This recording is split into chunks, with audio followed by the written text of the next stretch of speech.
Welchem Serie-Boot?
Welchem Shiro-Akayuki?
Snake, according to Chico, the nuclear materials will be loaded from a train and onto a truck at a rail terminal near the eastern foot of Irazu. If we can't cut him off at that terminal, we'll be in a world of hurt. Hurry, Snake.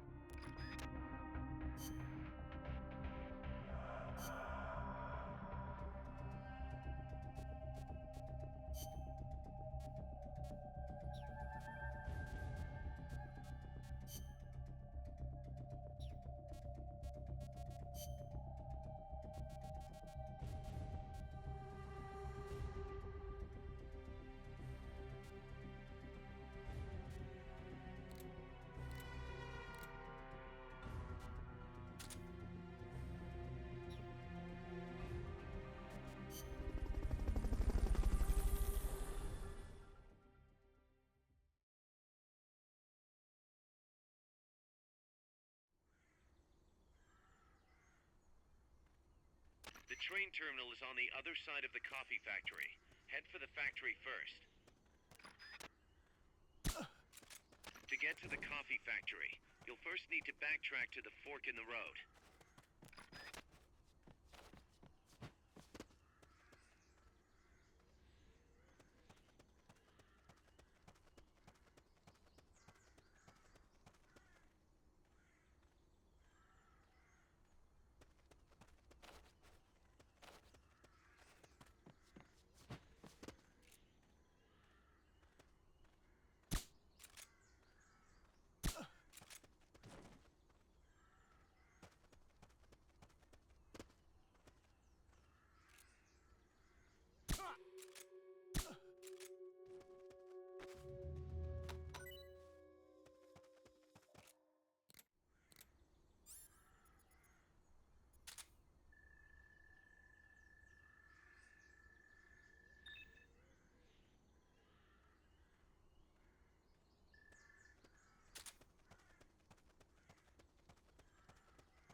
Fulton recovery subject confirmed onboard helicopter. We're under it!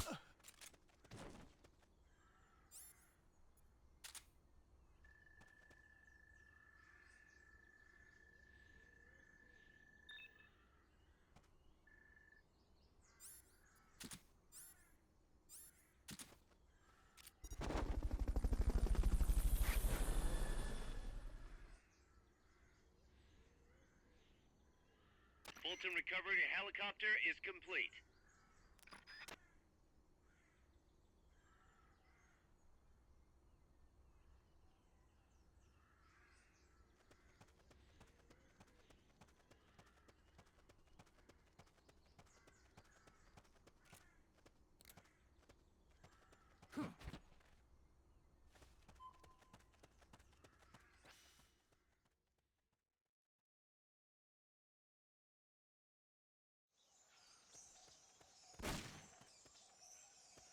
There's a coffee factory to the northeast.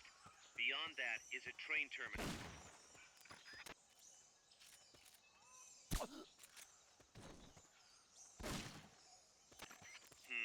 That's too tall to climb. If only you had some equipment.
What was that?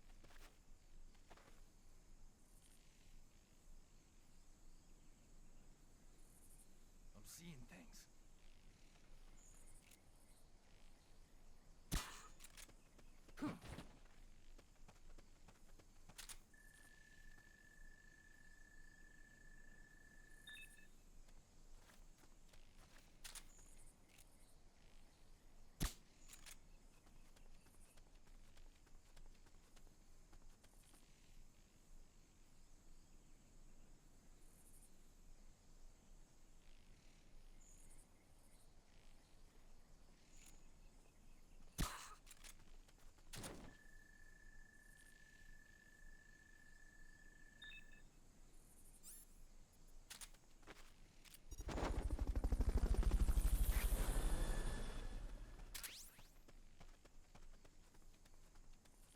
Fulton recovery subject confirmed onboard helicopter.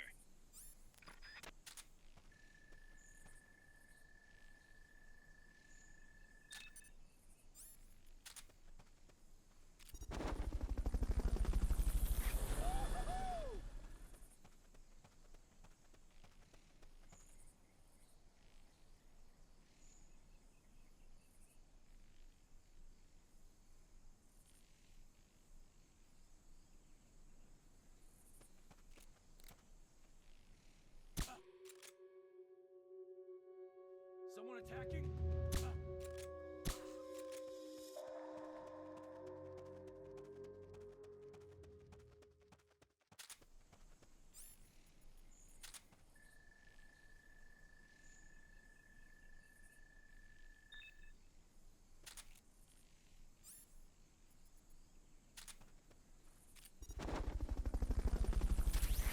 Not enough room, huh?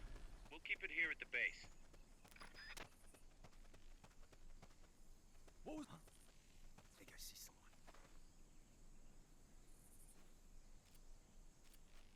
I'm seeing things.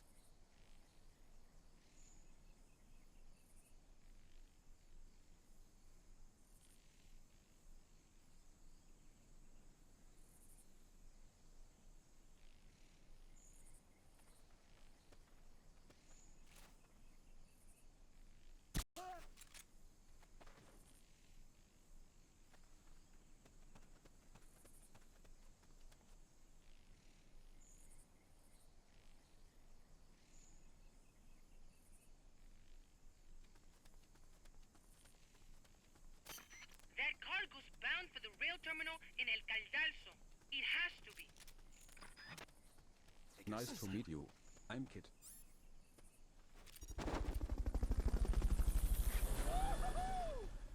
Get up!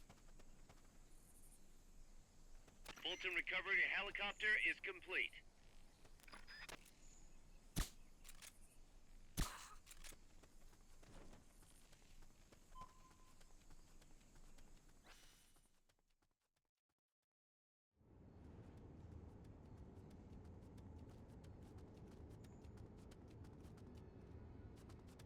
Pass through the coffee factory to reach the train terminal.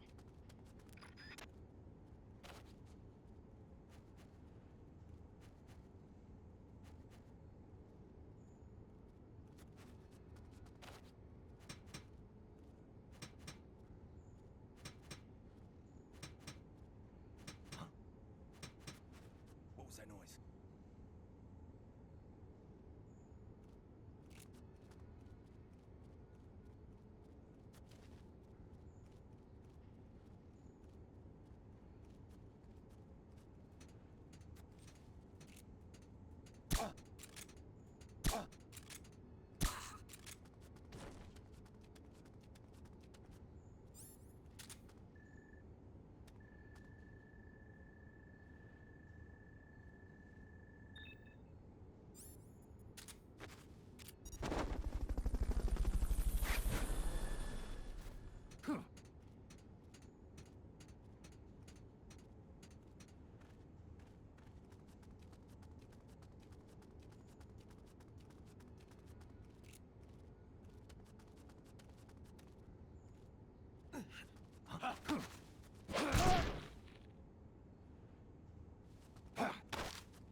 Start talking.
Fulton recovery subject confirmed onboard helicopter.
Looks like we're just in time. Neutralize all enemies and secure the train.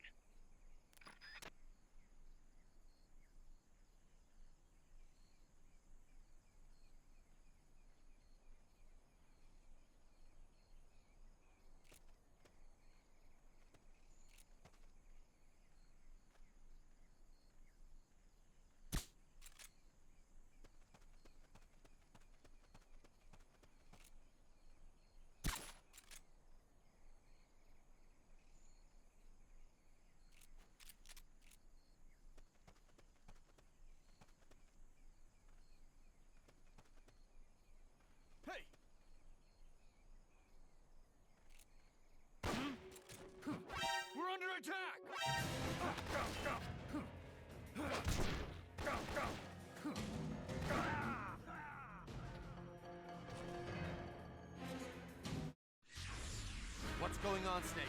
Report! What's your situation? Snake!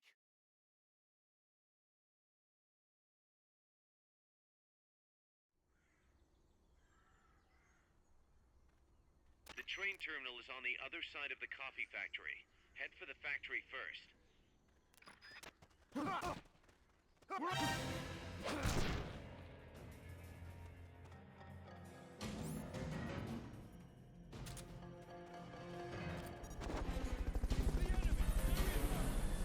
Understood. Dispatching reinforcements now.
There's a coffee factory to the northeast.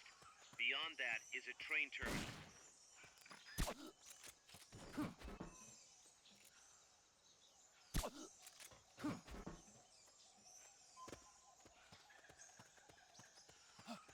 The enemy's here!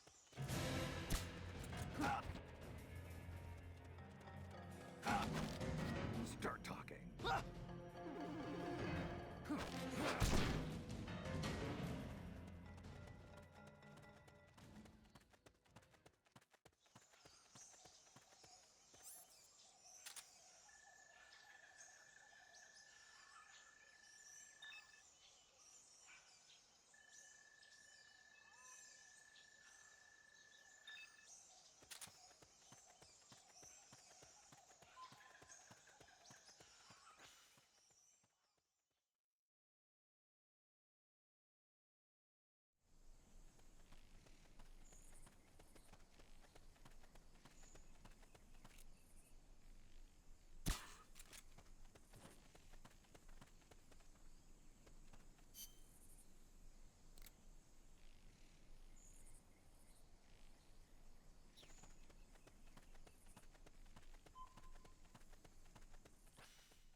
Not enough room, huh? We'll keep it here at the base.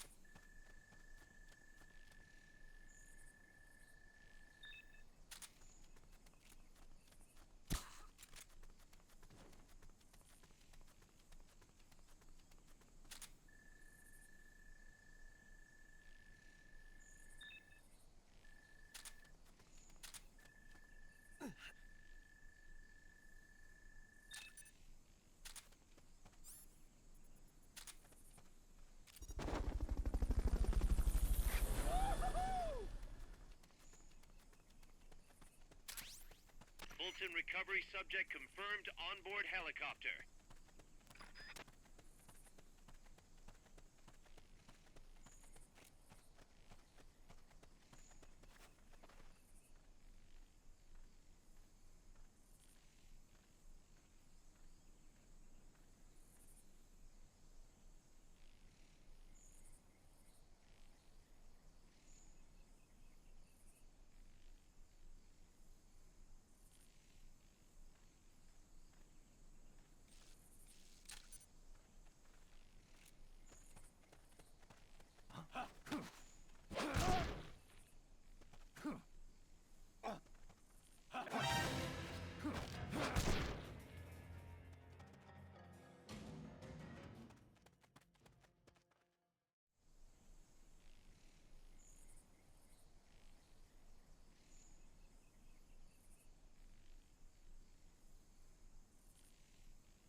I think I see someone.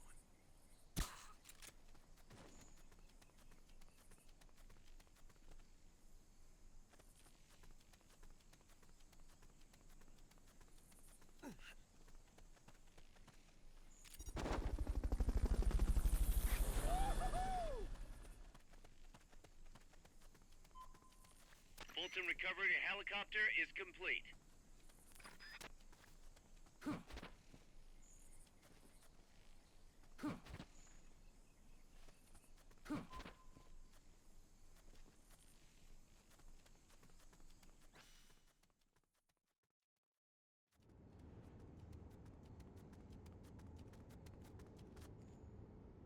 Pass through the coffee factory to reach the train terminal.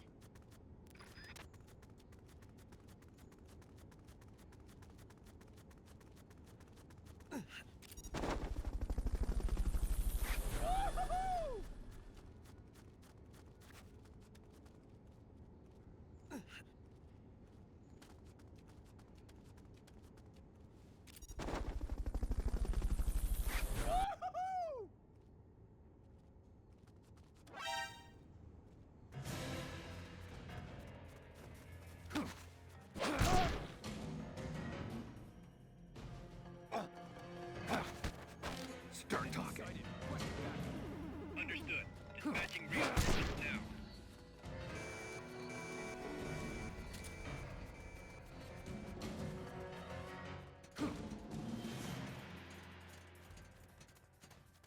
What was that?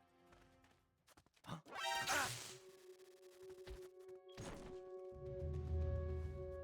I'm seeing things.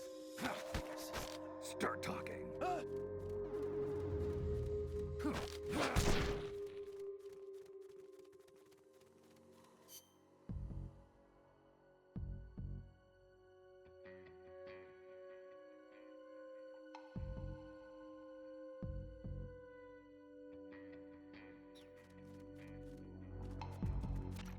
You won't get up there alone. With some help, maybe?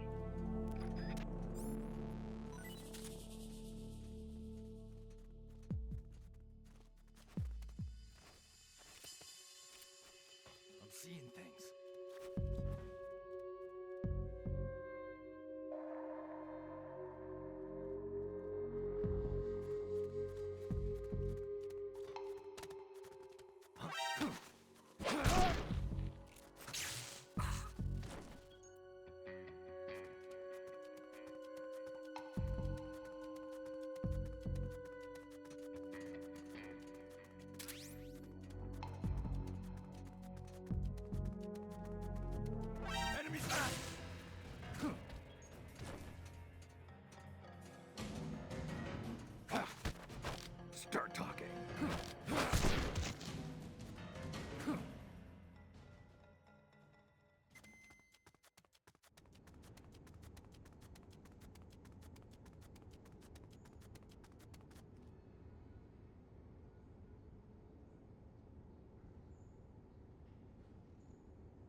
like we're just in time.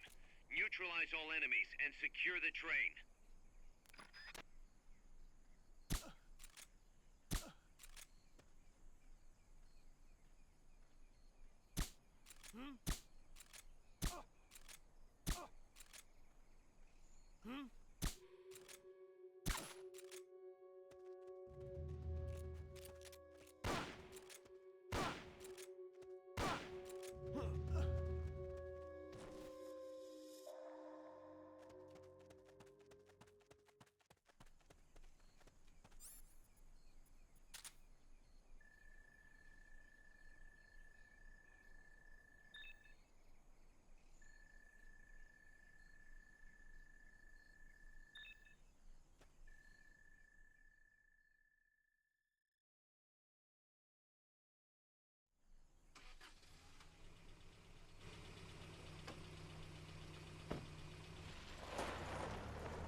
Check out the cargo. I'm hungry. Nukes.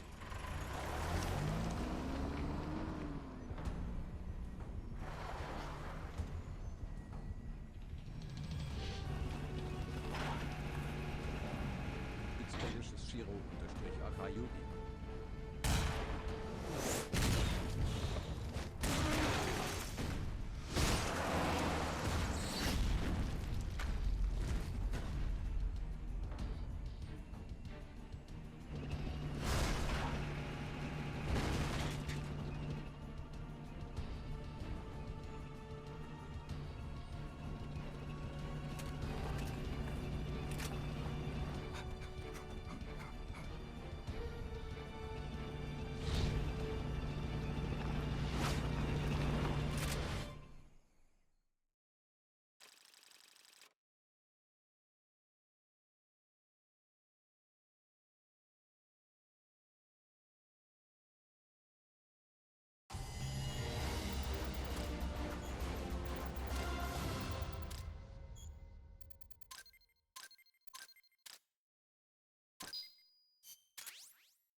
That's an enemy tank unit. Either neutralize the soldiers or destroy the tank. Get them.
You don't have any supply markers.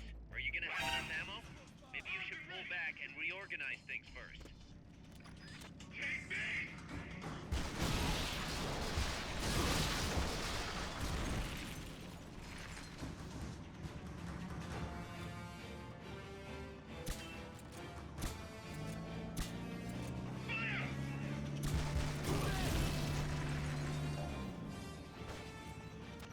Keep rations equipped to automatically recover life when it reaches zero.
more I wanted to learn from you. Snake!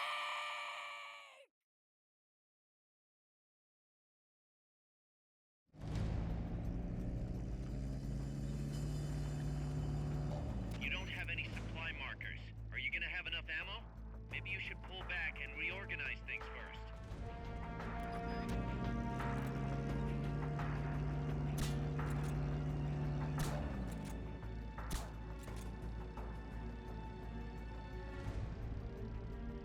The enemy's attacking! Going to alert status!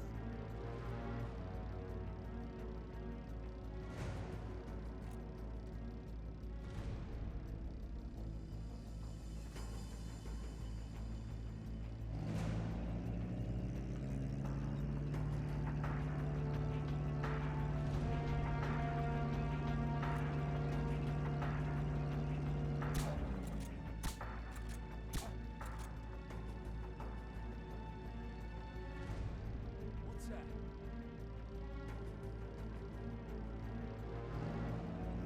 What is it? What is it?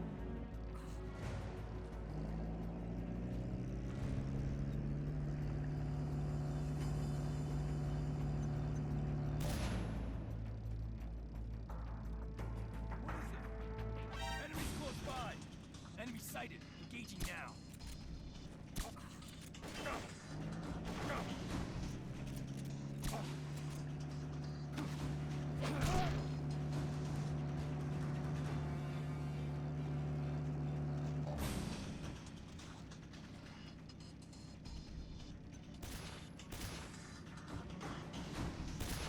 Go around!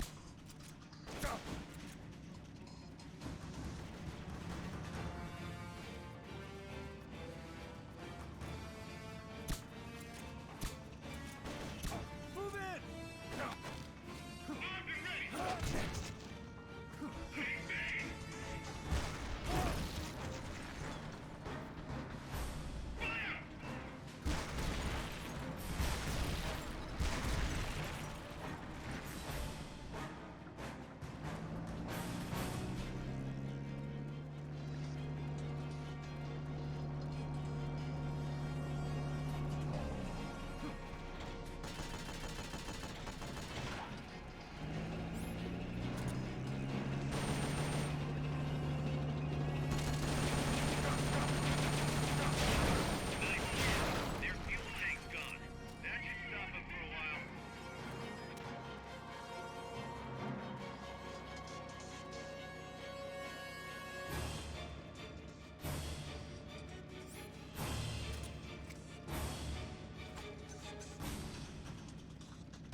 that tank unit. You can do it. They haven't seen you yet. Perfect. Now's your chance.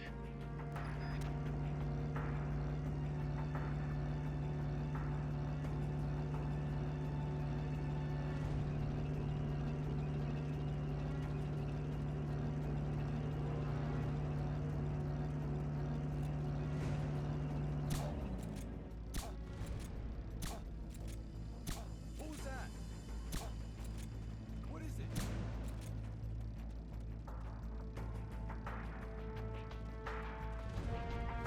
Enemies close by! Go around! Next! Next!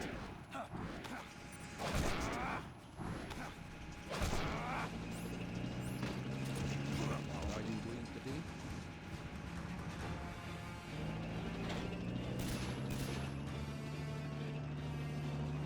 Go around! Roger!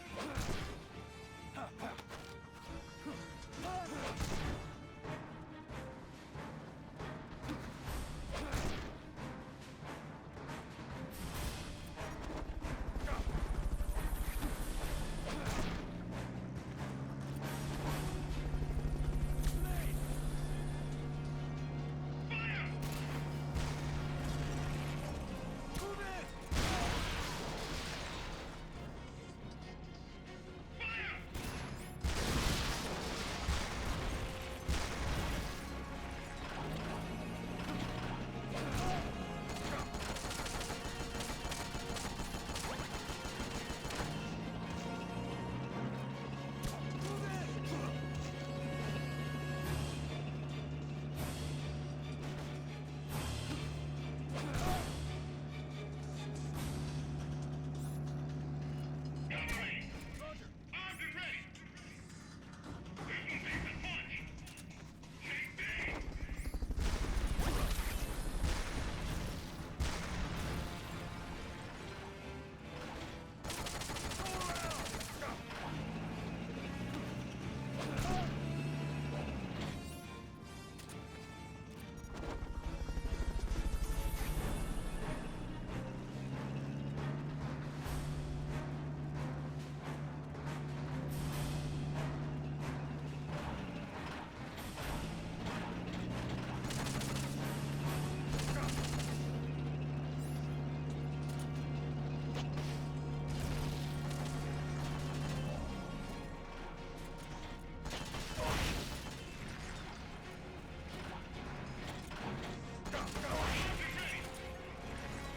Keep rations equipped to automatically recover life when it reaches zero.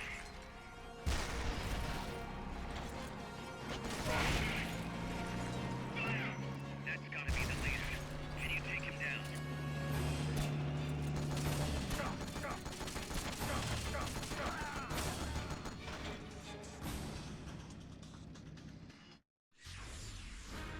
Snake? What's going on? We still gotta look for Joe and Maze together. Snake!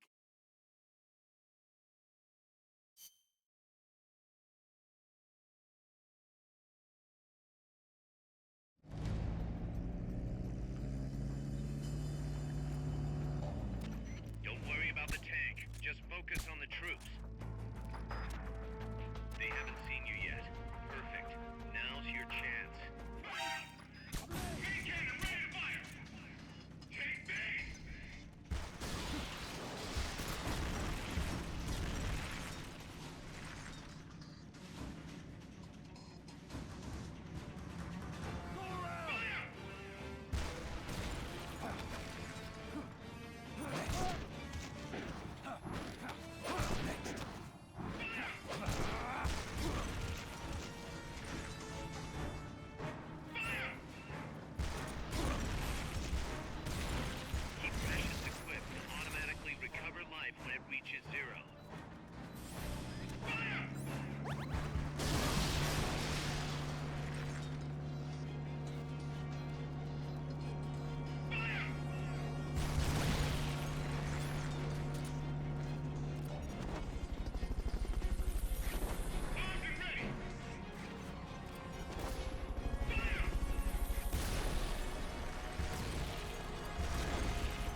Snake.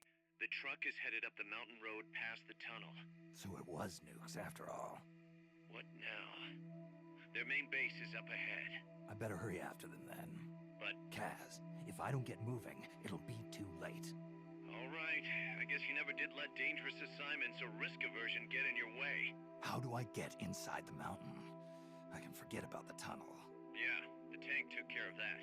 Any other routes? Why don't I let a local expert take over? Snake, you need a way into the mountain? Yeah, got one. Let's see.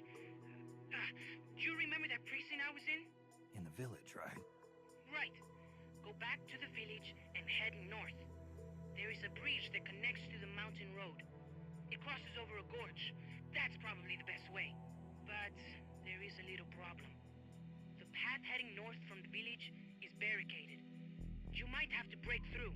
Got it. The heart of Irazu. That's where the enemy's base has got to be, Snake. And maybe...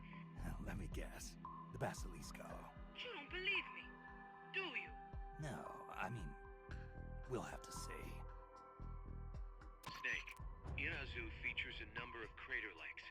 The Odeberg government had planned to use those lakes to construct hydroelectric plants as one of its big state development projects. The project was scrapped, but there's still a small opening at the bottom of the lake. Meaning? I checked the satellite imagery, but didn't see anything man-made, which means they probably built a base inside the mountain. Could just be a storage igloo for explosives, or maybe some kind of research facility. What do they hope to accomplish by bringing the nukes there? First things first, get past that barricade north of the village. Looks like the only way through is the noisy way. You'll have to blow it up. Got anything you can use to blow up that barricade? Don't think so. It depends on what kind of barricade it is, but I'm gonna need some powerful explosives. Think you could work something up at Mother Base? How about asking the R&D team to make you C4 explosives?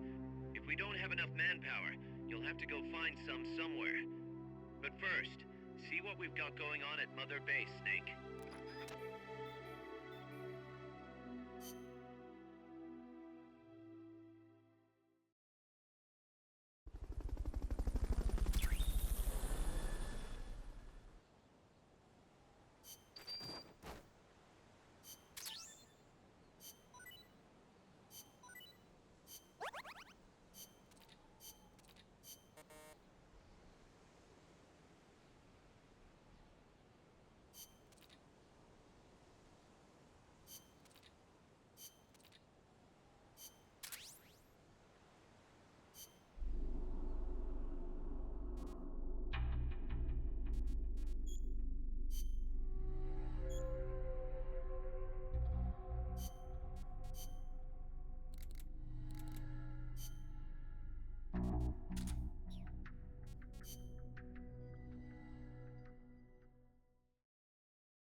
Nice to meet you. I'm Kit.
Going with the tea.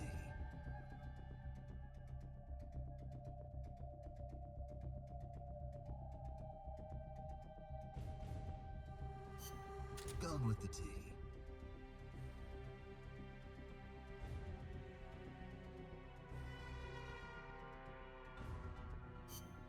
Let's rock. Let's rock. Going with the tea.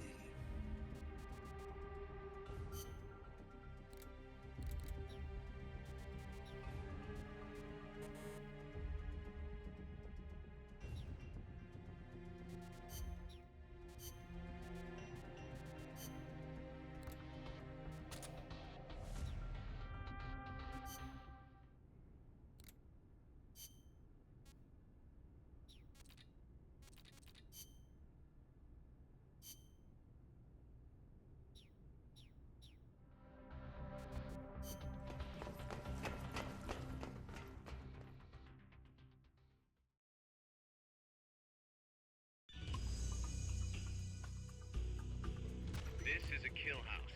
It's a good place to test fire new weapons. You can also try your hand at time attack. How about it?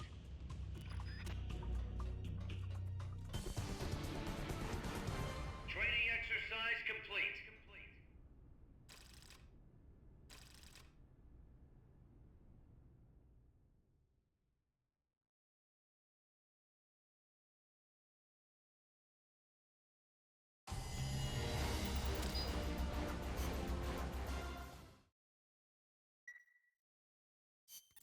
Snake, the C4 we're working on right now will help you blow a hole in that barricade. Give us a little more time to finish it. All right. Just be aware that if we run out of GMP, work's gonna grind to a halt, and we'll have to add some folks to the combat unit. I'll keep it in mind.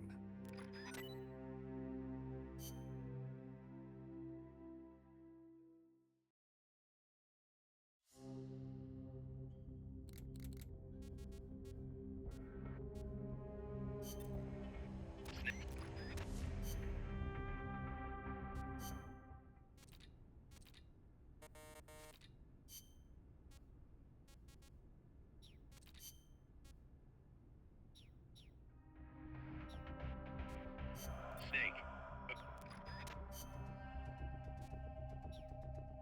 Snake.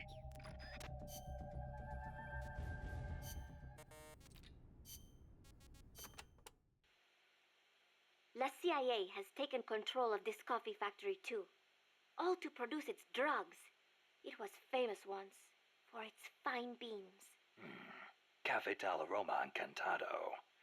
Enchanting aroma, huh? See, once we have thrown the mercenaries out of Costa Rica, I know it will make wonderful coffee again. And then you must come and try some, Snake. Sounds great. I wouldn't mind a cup of joe after all this is over. Oh, wait. What is wrong? No, I just remembered this guy I knew who wasn't big on coffee. English. Get rid of that muddy water and get a cup of black tea down your gob, he'd say. That is too bad for him. It is delicious.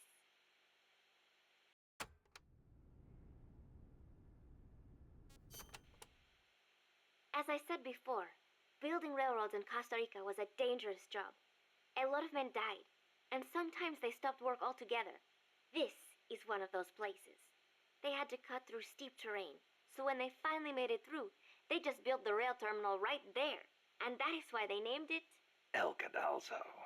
The gallows. Charming. I'm surprised the construction money didn't dry up the way things were going. Actually, it did. But the bananas helped complete it. So they say. You mean the energy the workers got from eating bananas? I suppose they do have plenty of vitamins and... No. I meant the money they got to finish it came from exporting bananas. Oh. But one thing is for certain. The owners of the railroads expanded into the banana trade after construction was completed. That was the start of banana cultivation in Costa Rica.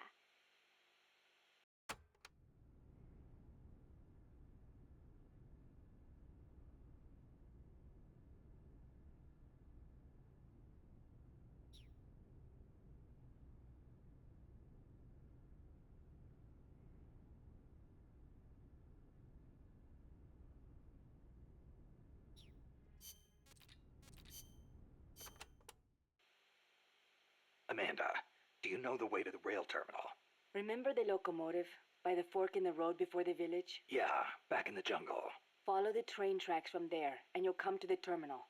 But there's a plant along the way. Disguised as a coffee factory? Yes, it is their drug refining plant. La CIA controls it now. Cutting through there is the shortest way, but it'll be crawling with soldiers. If you want to go around... No, forget it. If that's the shortest way, that's the way I'll take. Besides, it's one of their bases. It'll be good intel. Very good. A number of guards at the plant are positioned on high walkways. Be sure to study their movements before you advance. Or I could just snipe them first. The plant's layout is another maze, I'm afraid. Stay cool. Make your way out of the plant and you'll arrive at the terminal. You know a lot about this place. What are you saying? I've been there before, when the KGB ran it, yes. But it is not as if I enjoyed it. No, I just meant you know a lot about how the enemy works. I hope so. Anyway, did you talk to Chico about the terminal? He said it's where they transfer the cargo onto trucks. Meaning the facility is of considerable importance to them. Don't get careless. I won't. By the way, I've heard of a shortcut that cuts straight to the coffee factory, to the east of the village. But I've never used it myself. Check it out if you're interested. Thanks for the tip.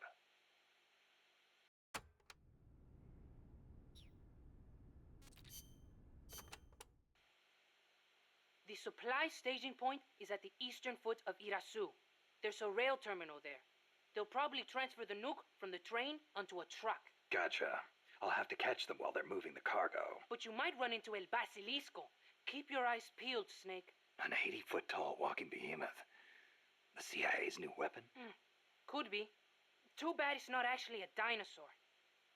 I think they're testing it up at the base on top of the mountain. I met a guy in Russia who described it as a metal gear linking infantry and artillery. Metal Gear. I've got a bad feeling about this. Like maybe it's connected to everything that's happening here somehow. The nukes? You don't think... What else could it be? If it is up there, I'll just have to improvise. Either way, I won't know until I get there. Watch your back, Snake.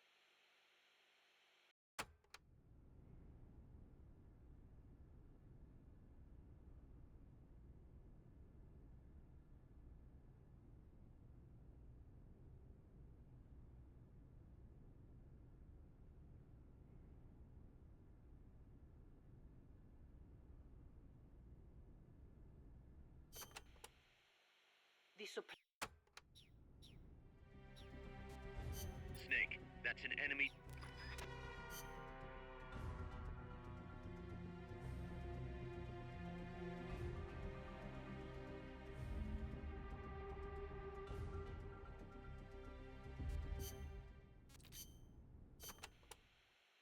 As I An enemy tank. Is there somewhere you can hide, boss? There are train cars, but they won't hold up against a gun like that. Even a freight train? Incredible. But they keep me out of sight. Temporarily. Use them to look for an opportunity to hit its treads or the fuel tank at the back. But... Don't forget about that gun, huh? Or the soldiers. They may try to flank you. Right. You can also stop it by taking out all the soldiers. You can do it, Snake.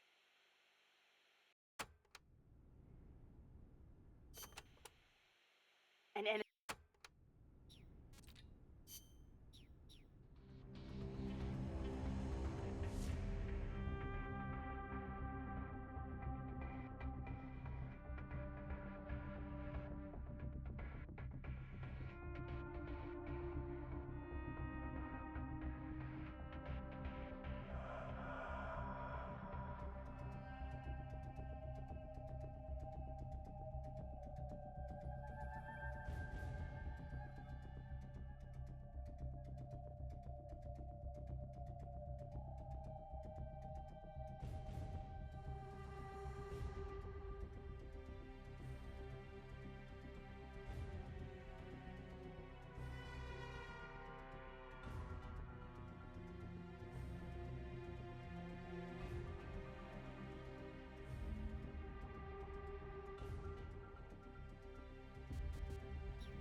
Target practice commencing now.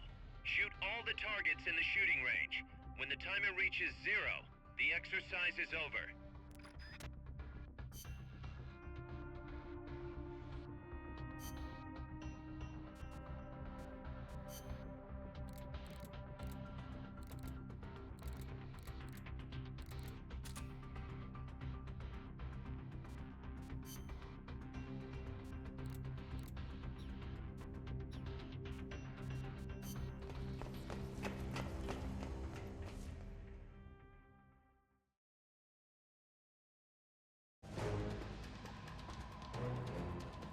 Get as many targets as you can before time runs out.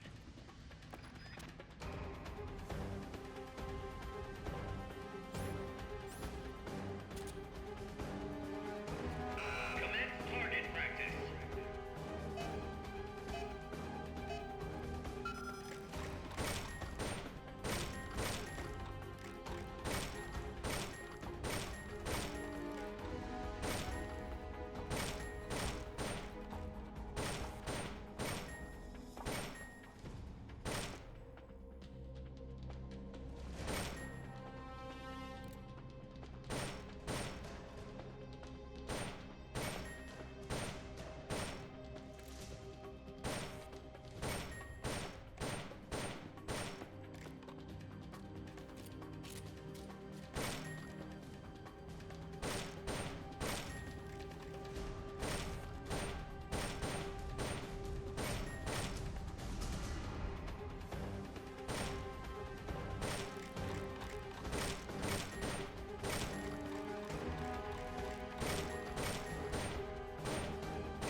I believe in you, Snake.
Sit.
Snake, the C4 we're working on right now will help you blow a hole in that barricade. Give us a little more time to finish it. All right. Just be aware that if we run out of G...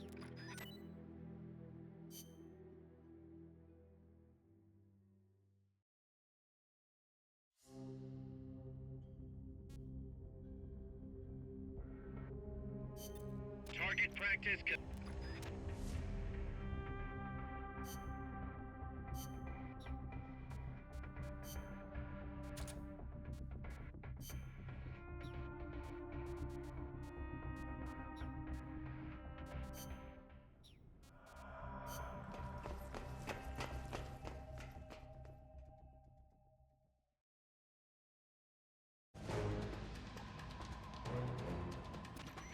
This is a time attack. Hit the targets and keep moving. Hit the last target before time runs out to complete the mission.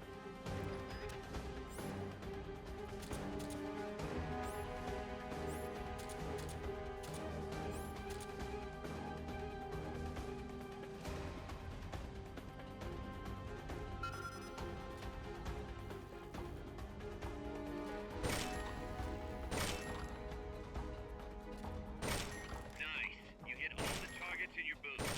Move on to the next one.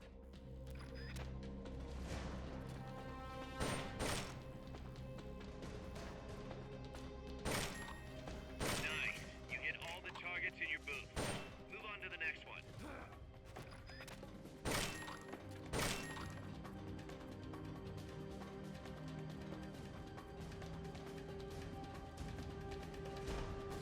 Nice. You hit all the targets in your booth. Move on to the next one.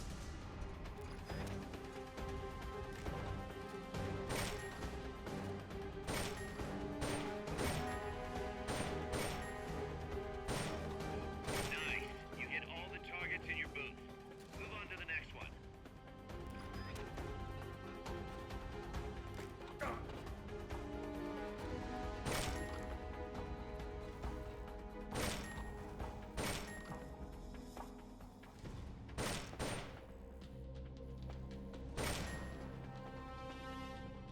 Nice. You hit all the targets in your booth. Move on to the next one.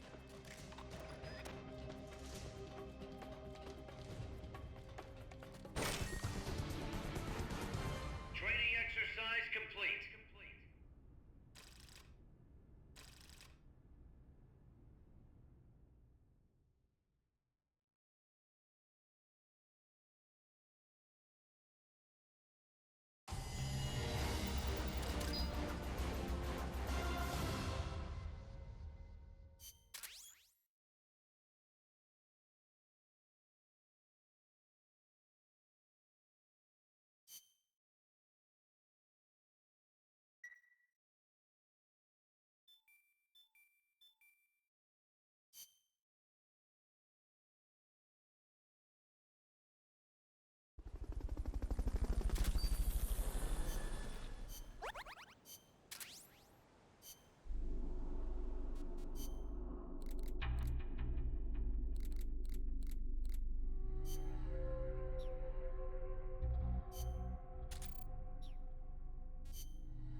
targets as fast and as accurately as you can.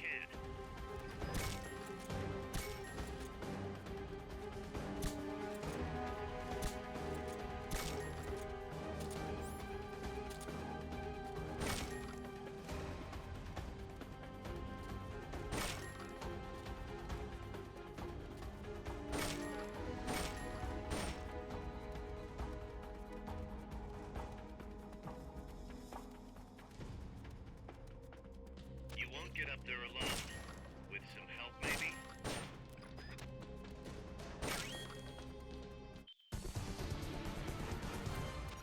You did it! Keep it up!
Commencing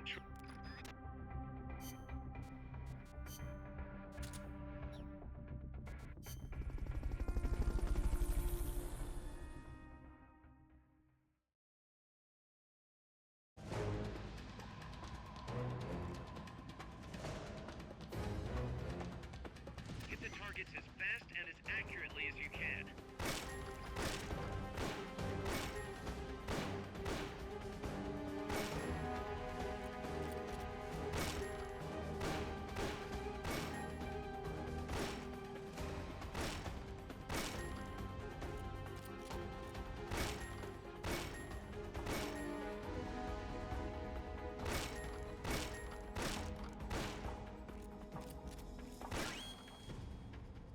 Okay, you're done with that area.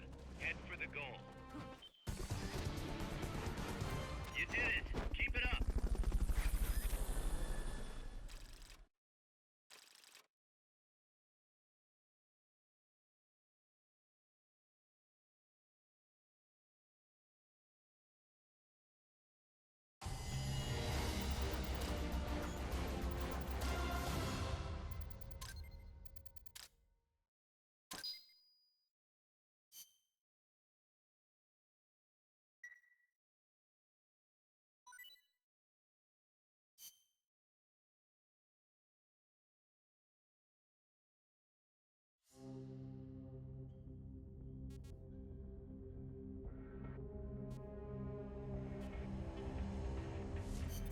Here's a rundown of your mission. This one's perfect for a warm-up. Nice and easy. Don't let yourself get lazy, though. Stick to it and get the job done.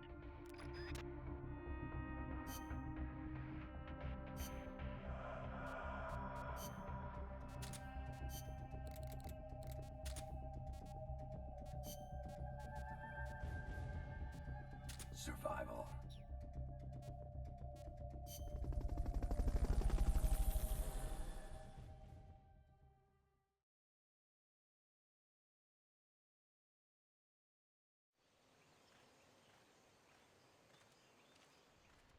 Neutralize all the soldiers without killing them, and then use the Fulton recovery system.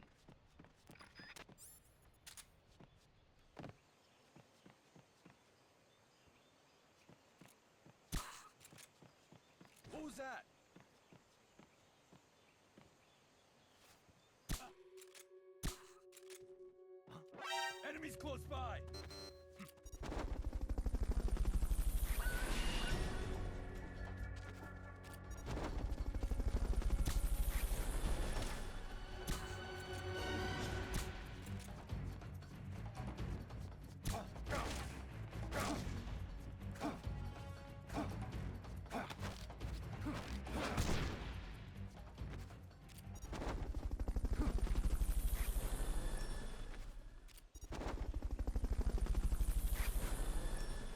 Fulton recovery subject confirmed onboard helicopter.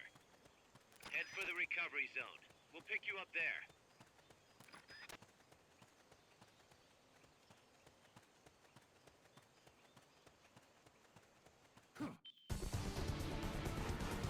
Mission complete. Great job.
Here's a rundown of your mission.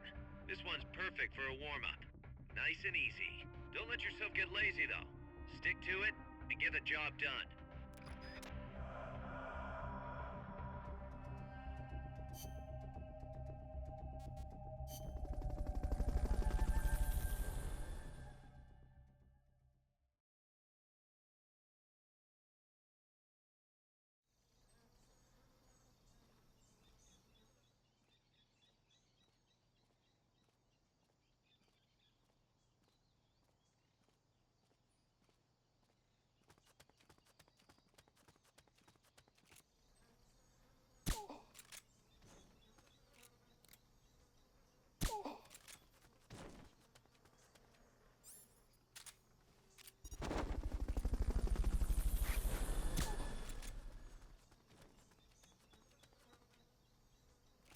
Fulton recovery subject confirmed onboard helicopter.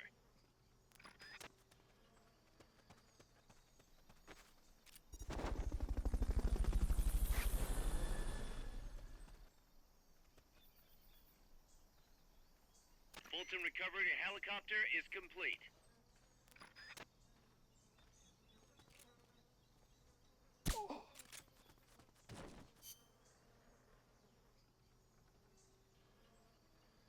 Hope everyone enjoys it here. Please follow the stream.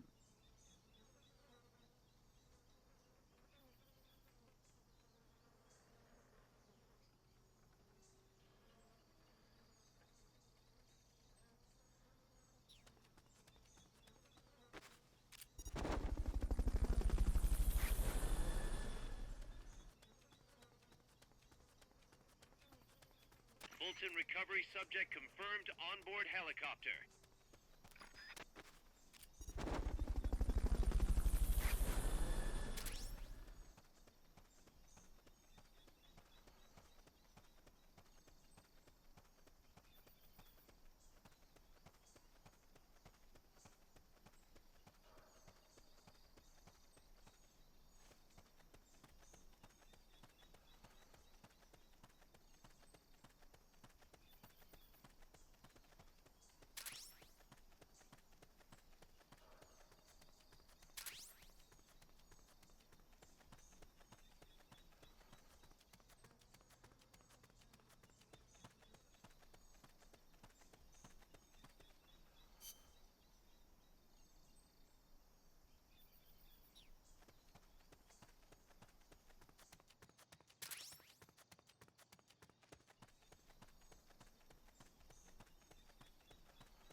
Head for the recovery zone. We'll pick you up there.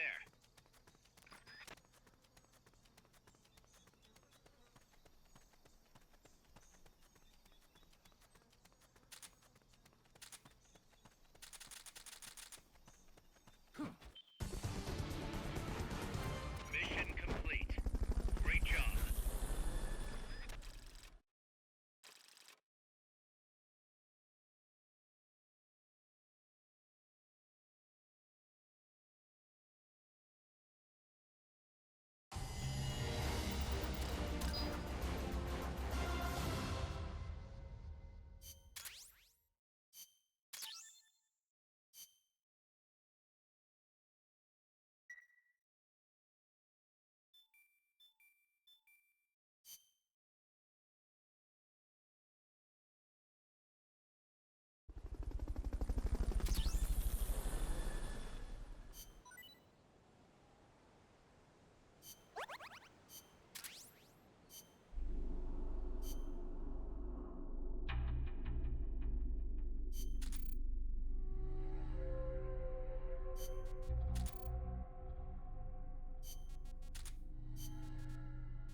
Snake, I've got just the explosive to bust through that barricade.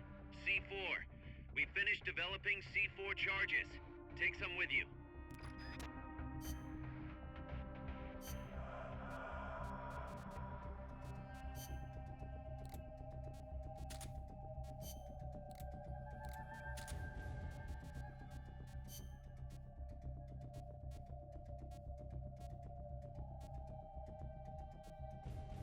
Survival.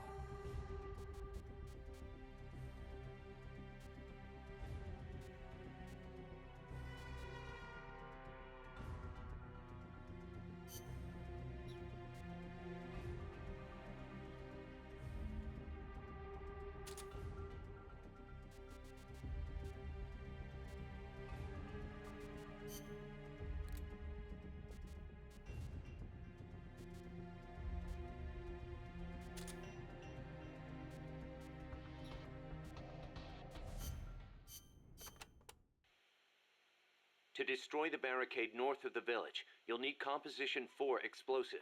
You've handled C4 before, right, Snake? Yeah. I've been a regular user since the days of C3. C3. Oh yeah, I remember. That stuff got brittle and useless in cold temperatures, so they upgraded. C4's a moldable plastic explosive. It's very stable and won't explode without a special detonator. Light it on fire and all it does is burn. A lot of American soldiers in Vietnam used to use it as fuel. Place it near the barricade and move to a safe location. Then hit the detonator button to blow it up. I'm on it.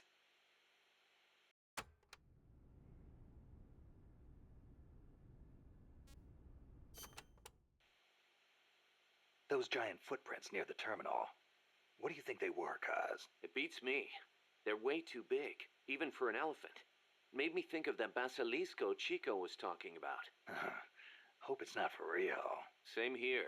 If they really do have that kind of weapon, we could be dealing with a basilisk in more than just looks. What do you mean? There's a medieval encyclopedia that describes the basilisk like this. The basilisk is the king of snakes. All snakes fear the basilisk and flee at its sight, lest they be slain by its foul breath. A snake to take out a snake, huh? I don't mean to scare you or anything, but it never hurts to be careful. Will do.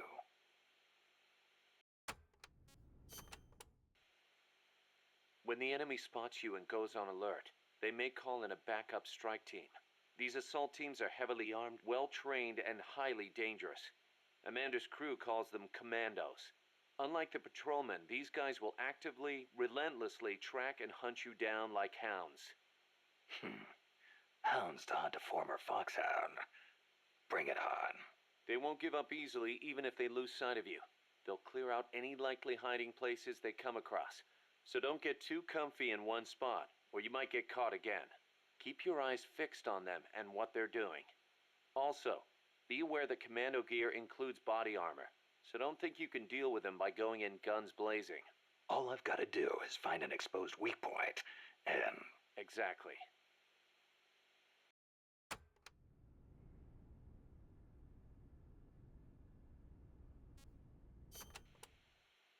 There's one type of commando you really need to watch out for, and that's the kind toting shotguns. They can take a few hits and still keep charging you. And believe me, you don't want them closing in between those shotgun blasts. When they start charging, you need to stop them immediately. Use something with serious stopping power.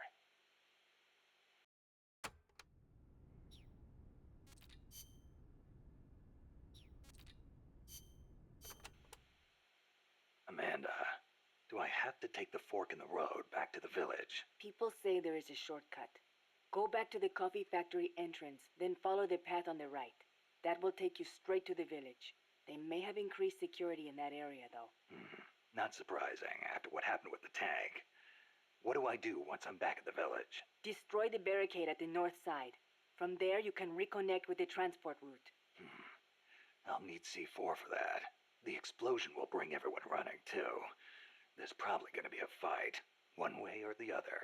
They might not see you if you stick to the narrower pathways. Then just climb over any obstacles.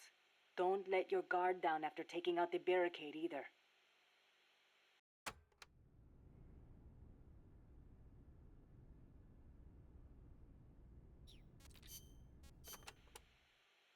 There's a river in the mountains north of the village. You'll see a water pipe running across that's got a walkway you can use as a bridge. I guess they built it to carry water from the hydroelectric plant. To get there, though, you gotta get past the barricade north of the precinct. Got it. El Basilisco supposedly lives in the gorge up there, so be careful you don't get distracted and fall in the river. The Basilisco? Not the big monster I saw. I mean, the real Basilisco. A real one? The legendary king of snakes? More like a lizard, I guess. It walks on top of the river. A lizard that walks on water? Man, you should see it. It's not that big, though. Only about 1 bada long. Pretty good size for a lizard. Yeah, but not nearly as big as a dinosaur.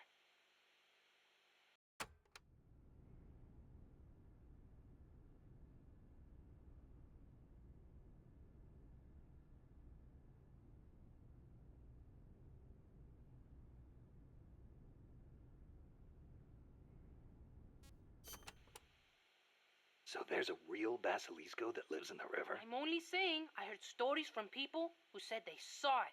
But I know lots of places to find it in Nicaragua. Do you want to go have a look? I don't have time for sightseeing. You don't like lizards? It's not that. I just think snakes taste better. Who said anything about taste? How about you? You like them? Not that way. They do look kind of like dinosaurs, though. You don't think that's cool? They're both reptiles, yeah. But there's a big difference size-wise. I'll bet there are still big ones around somewhere. They say mammals multiplied and ate up their eggs. But they can't all be gone. They've gotta exist somewhere out there. Dinosaur eggs, huh? And animals are always evolving, right? Maybe they evolved so much, they don't even look like dinosaurs anymore. Then you can't really call them dinosaurs, can you? I guess not. Yeah, you're right. Dinosaurs have gotta be big.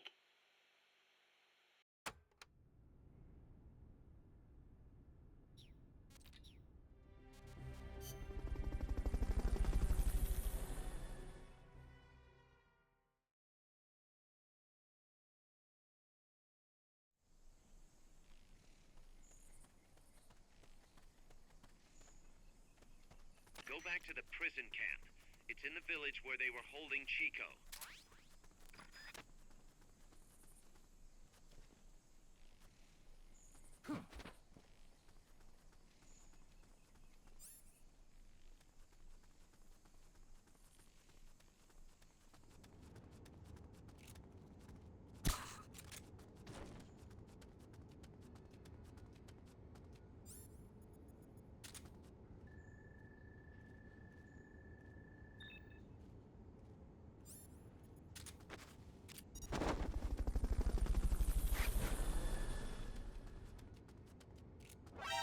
close by!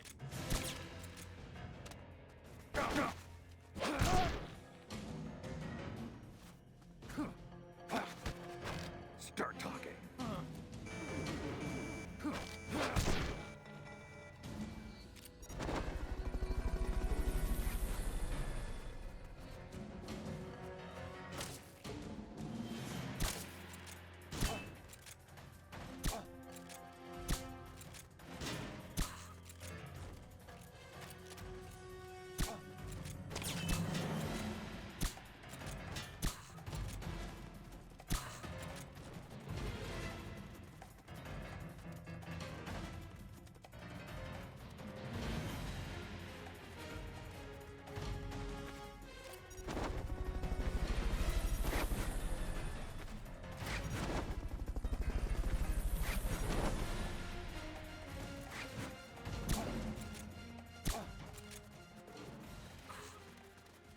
Fulton recovery helicopter is complete.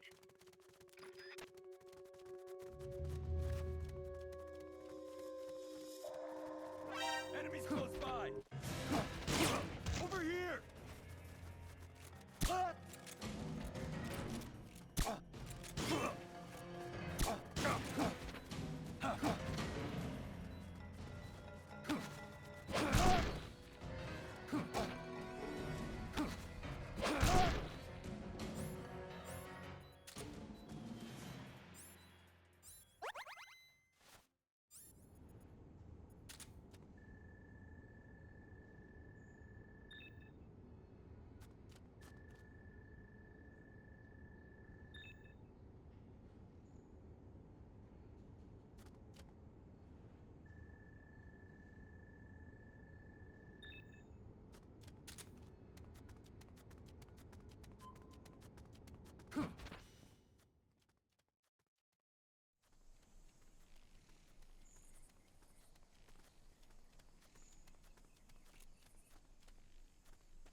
Head west from there, and it'll take you straight to the prison camp.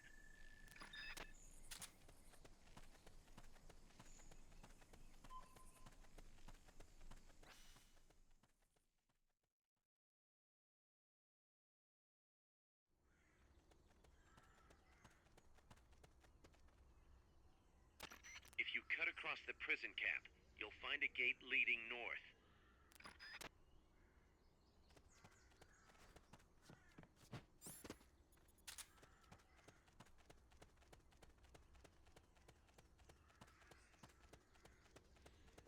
We're under attack!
the charge is planted.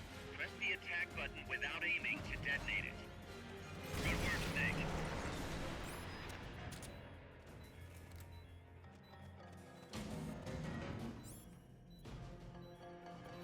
That blast is going to attract attention. The bad kind. Watch yourself.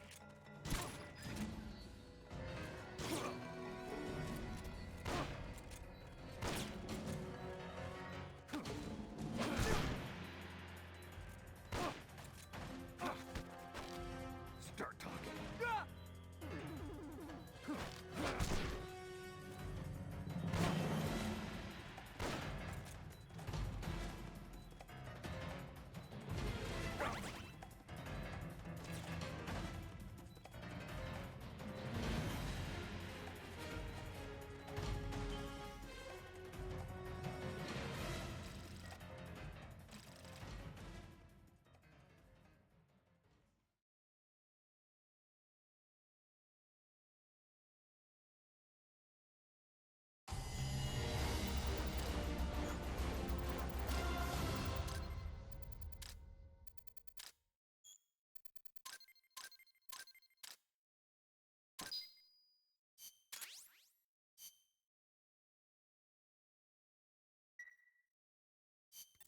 Snake, you there?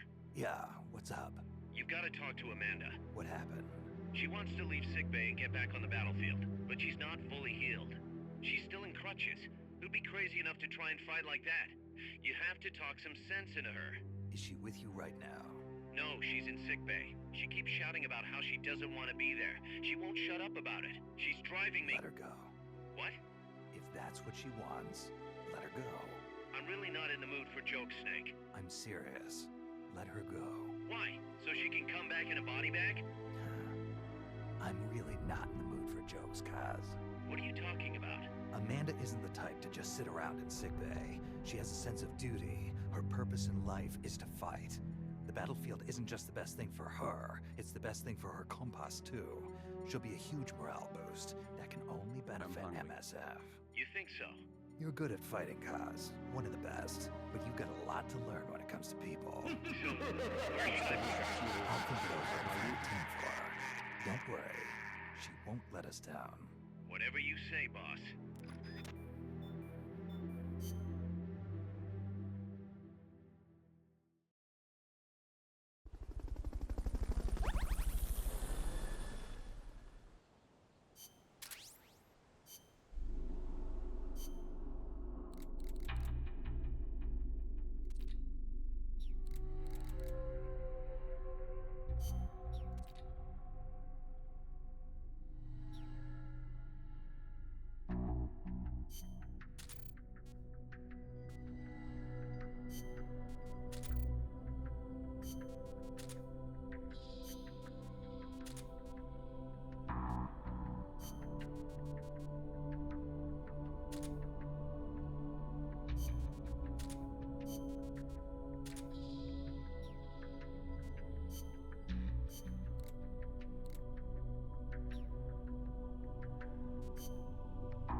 Snake, you're north of the village.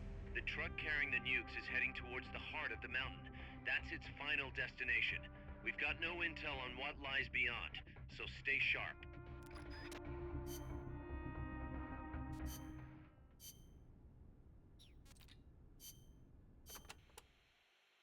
Snake, to the north of the village is a bridge that crosses a hydraulic pipe. Though normally the bridge is not used by people, if you slip, you will fall straight to the bottom of the valley. Be careful. What's a channel doing here? It is not for irrigation. They are hydroelectric pipes. I wonder if they run into Irasu's Crater Lake.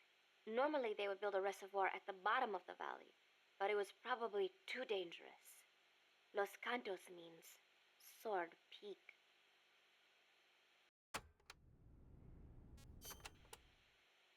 You should be able to see across the Irazu mountain range from there. There are not as many big trees at that elevation, and you will probably be well above the mist. It'll be tough to hide up there. You're not thinking about the scenery right now, are you? Not while I'm surrounded by bad guys. You should have seen it when the country was at peace. I know you would have been impressed.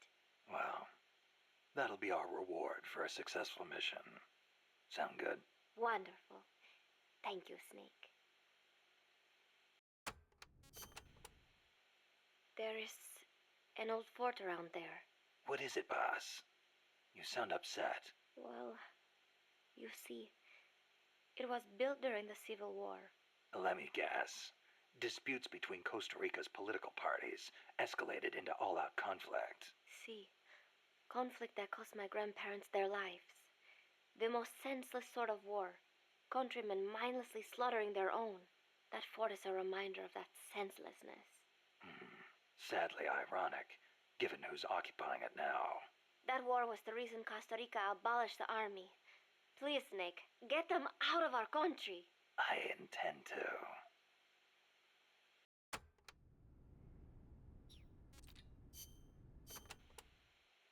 Chico says there's a bridge north of the village. Yes, a narrow one, for crossing the pipe. On the other side of that is the road the trucks use, though it's collapsed in places. I'll have nowhere to run if they spot me. They could be blocking the road, too. Is there another way? There is a path along the cliff. After you cross the bridge, there are ruins of a fort on the mountain. Going through there would be a little easier. Once you come to the end of the mountain path, you'll be at the fort.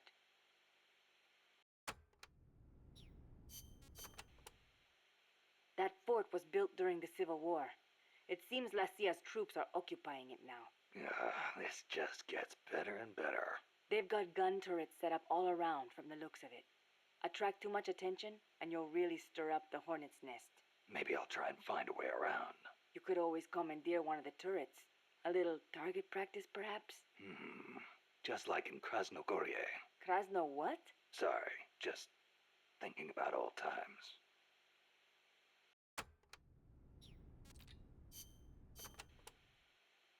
Irazu has more than one crater, because it's erupted so many times. I heard most of them filled up with rainwater and became lakes. Calderas, huh? Calderas? Yeah, something like that. Hey, I got an idea. When you get to the lake, can you keep an eye out for weird animals for me? People all over the world tell stories about giant monsters living in lakes. Nessie in Loch Ness, Nahuelito in Argentina, Ogopogo in Canada. I can hardly keep track of them all. They say that all these sightings prove dinosaurs do still exist. But crater lakes are isolated. They're not connected to rivers. Yeah, but you know Mokele Mumbembe in the Congo River? He can walk on land. So maybe they moved there from some other lake. You sure know a lot about UMAs. There used to be a guy in El Frente who was a hunter. He taught me lots of things. He even said he once went to a place called Isla del Monstruo. A hunter on Isla del Monstruo. Someday, I'm gonna be a hunter and catch some rare animals. Right after we restore peace to our land, of course.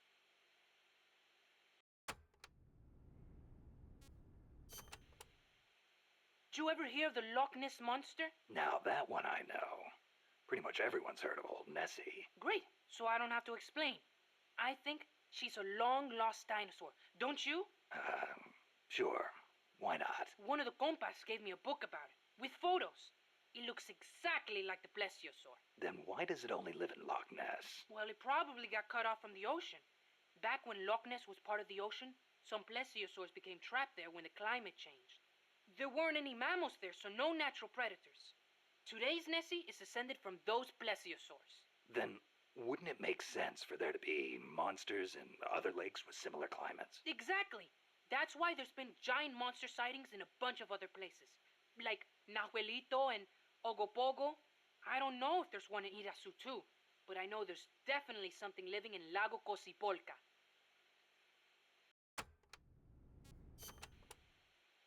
You mentioned the Nahuelito.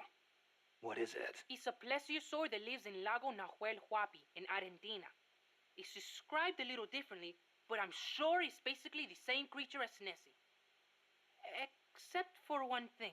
What? Well, according to one theory, it's the result of a nuclear test back in the 50s. What? There's no record of a nuclear test in Argentina in the 50s. At the time, the president, General Juan Perón, was pushing hard to industrialize the country. I wouldn't be surprised if he conducted a top-secret nuclear test before he was overthrown in a coup. Sounds a little far-fetched to me. You think? Then maybe Nahuelito really is a dinosaur. No, I didn't say that. I mean, it's really pretty obvious. Wait a minute.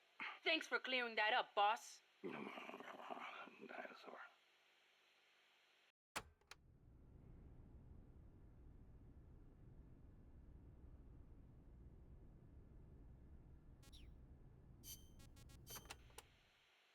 What about the Ogopogo? And what kind of name is that anyway? Ogopogo's a monster that lives in Okanagan Lake, in Canada. I guess it's an Indian name, because it's a legend passed down by the Indians. A legend, huh? Well, then it's probably not. There's written records of it, too. The first one was in 1872, and there's been more sightings since the start of the 20th century. You starting to get into UMAs too, Snake? Yeah, maybe. UMA hunting.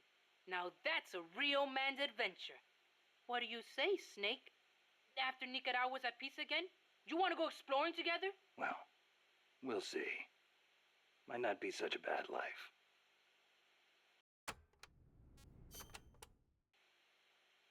Mokele Mumbembe lives in the Congo River. There's nothing mysterious about it, though. It's already been confirmed as a real living dinosaur. The local people know all about it, and when they were shown a drawing of a brontosaurus, every one of them said it was Mokele Mumbembe. When peace returns to Nicaragua, I want to go to the Congo myself. Well, the revolutionary movement in the Congo ended in failure, you know. Yeah, I know. I wish we could do something to help, but Africa's awfully far away. Africa. Wonder if El Che ever saw Mokele Mumbembe. I wonder if I will. Well, best to take care of business here before daydreaming about Africa. Yeah, I guess you're right.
Cross the bridge and head north.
someone attack. The enemy's attacking! Going to alert status!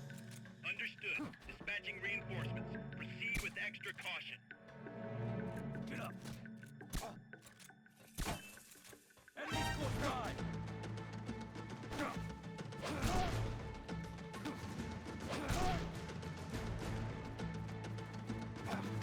Enemy sighted! Understood. Eliminate all hostiles.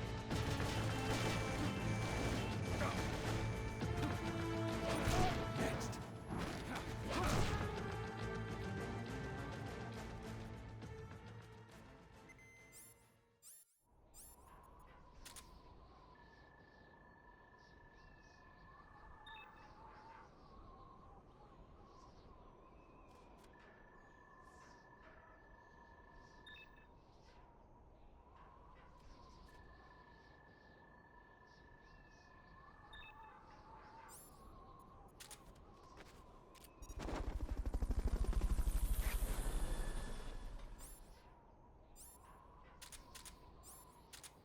Fulton recovery helicopter is complete.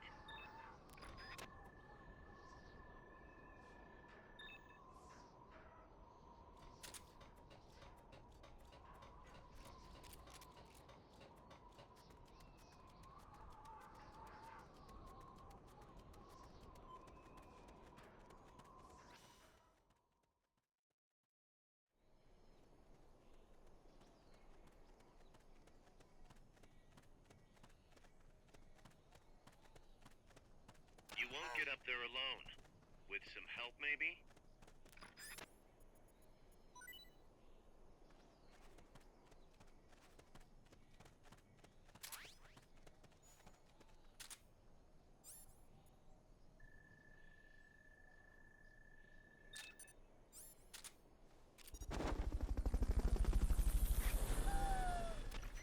Oh, all right.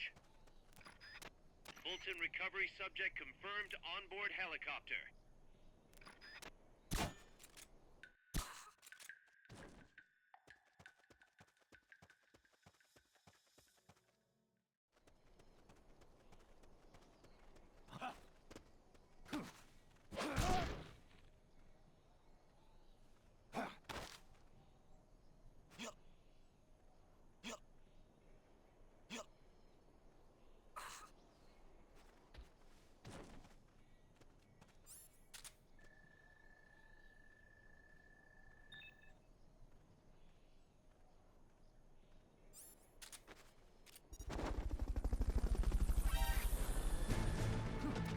They've got rocket launchers.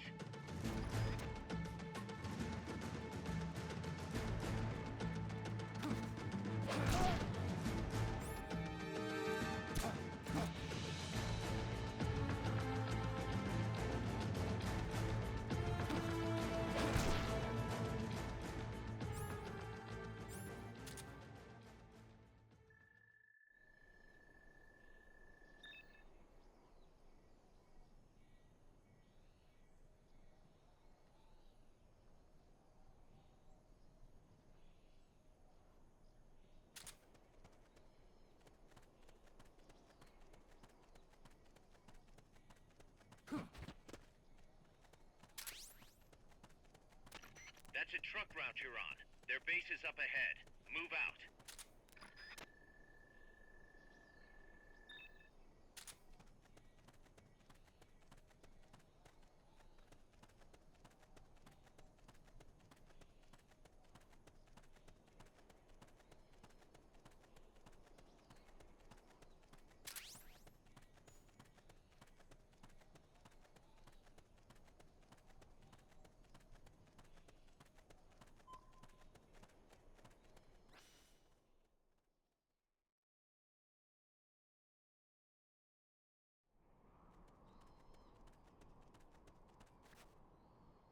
The base is beyond that fort. You've got to get past it somehow.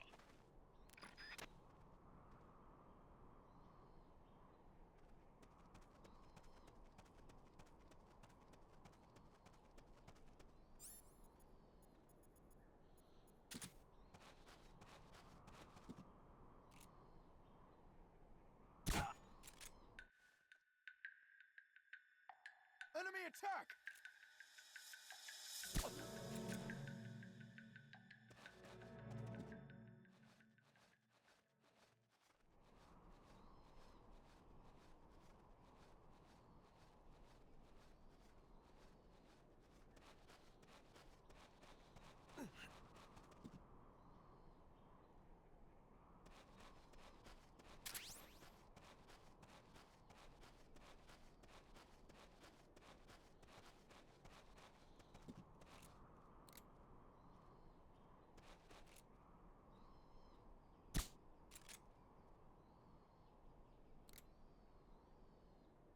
What's going on? Enemy attack! We're under attack! Going to alert status! Understood. Dispatching reinforcements. Proceed with extra caution.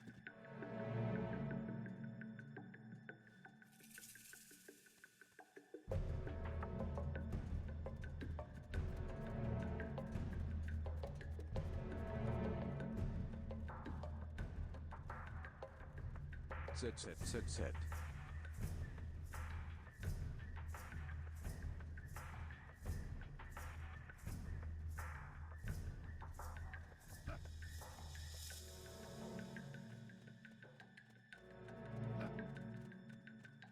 What's going on? Rise and shine.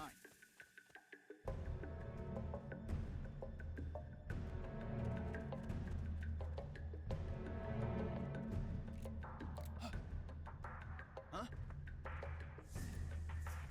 What's going on?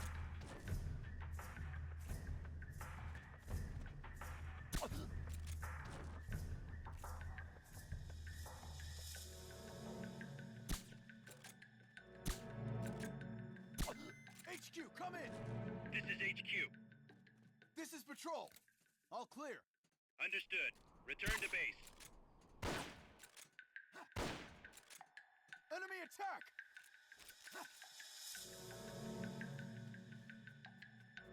We're under attack! Going to alert status! Understood. Maintain heightened alert. Here he is!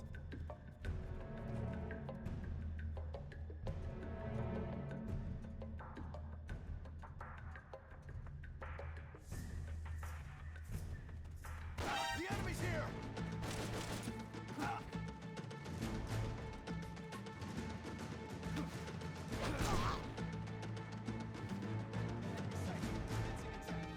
Understood. Eliminate all hostiles.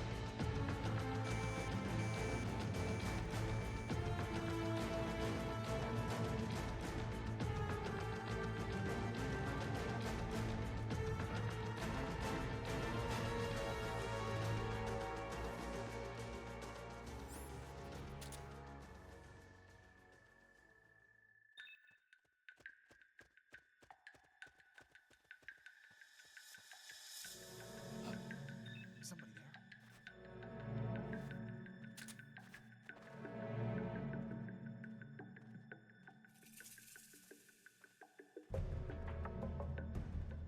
The enemy's here!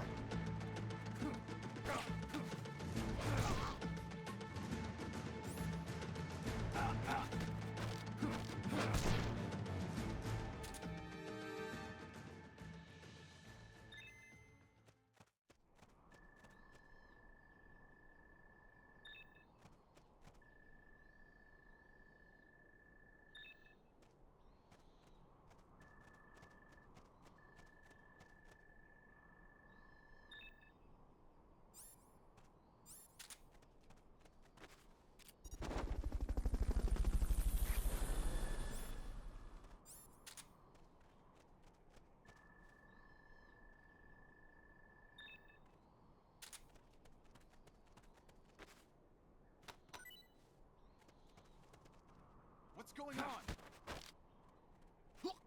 There must be hostiles in the area. The enemy's here!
Survival. Snake.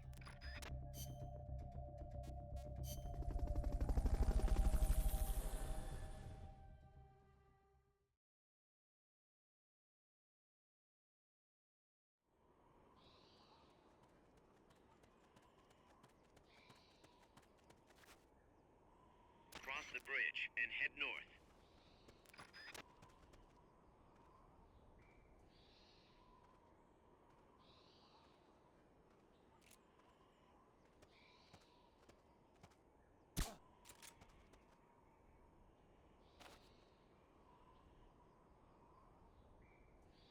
I'm seeing things.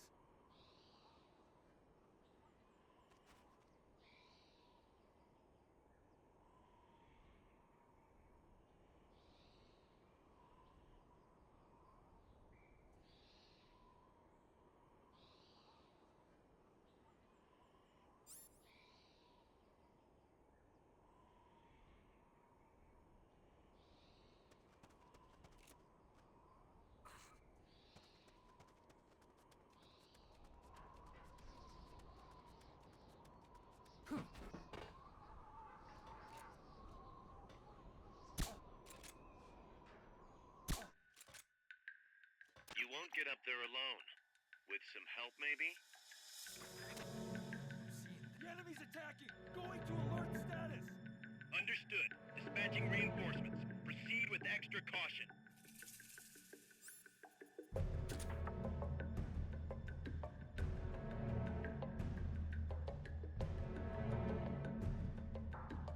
What is it?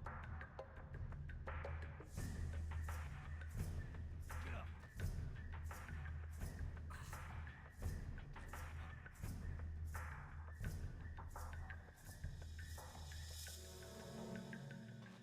Get up!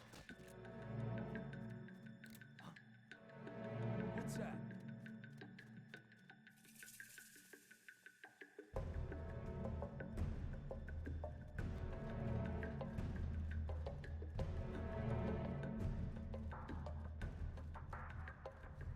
Get up!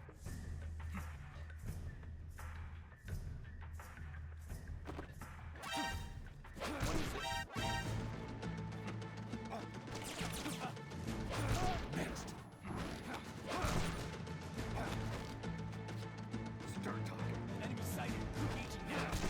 Understood. Eliminate all hostiles.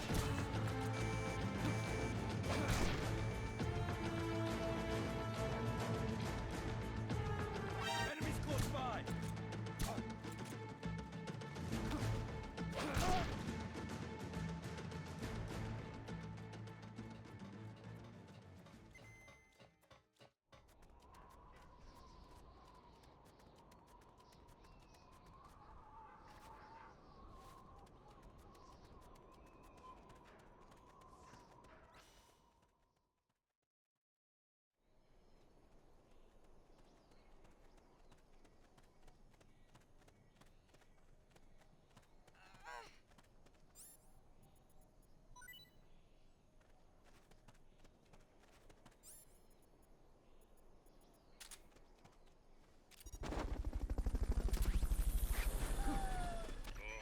All right.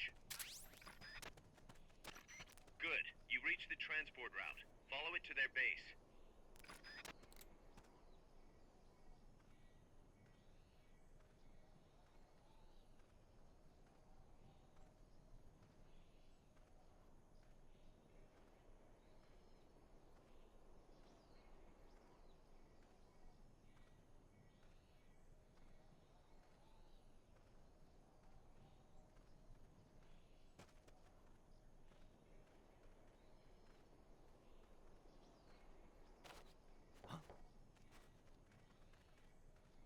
What was that noise?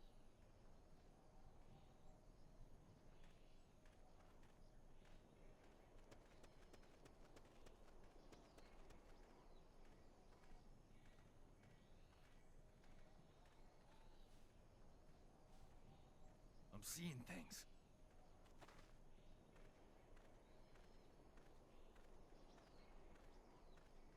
Ha!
Fulton recovery subject confirmed onboard helicopter.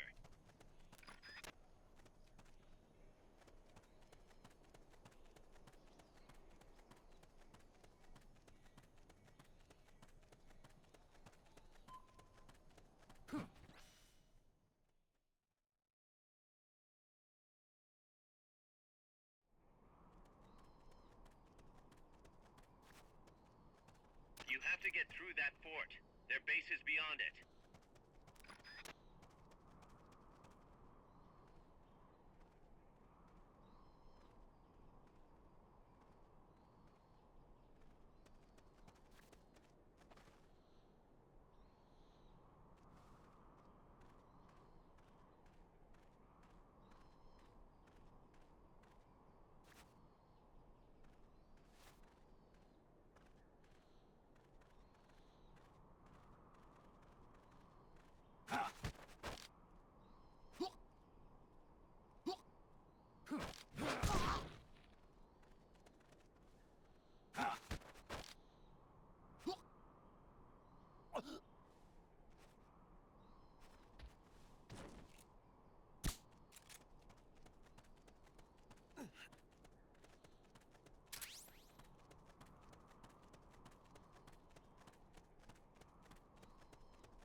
Somebody there?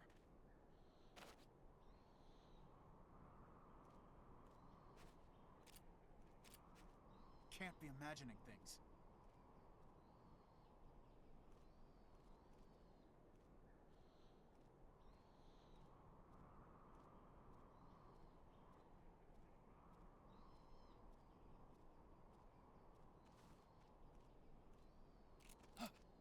Somebody there? What's going on? We're under attack! Going to alert status! Understood. Dispatching reinforcements. Proceed with extra caution. Rise and shine. The enemy's here!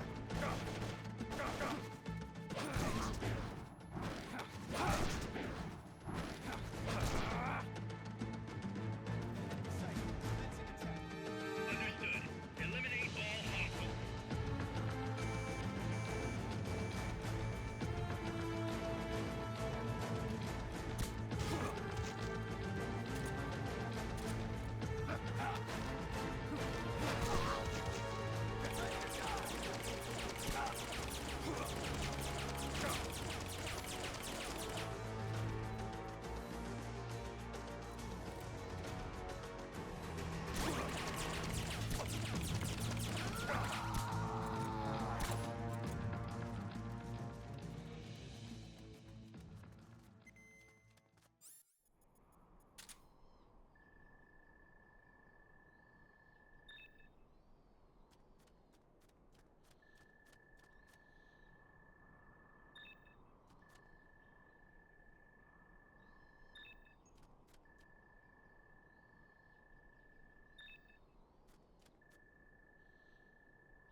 Fulton recovery helicopter is complete.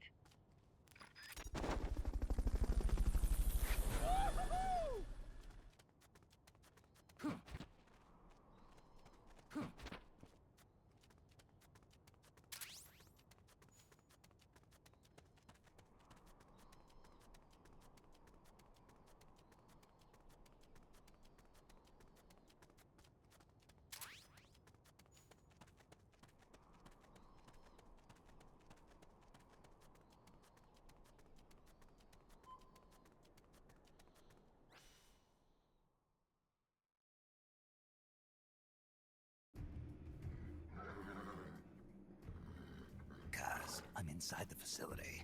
There's rows and rows of trucks here. If that's where they brought the nukes, then the truck we're after should be there.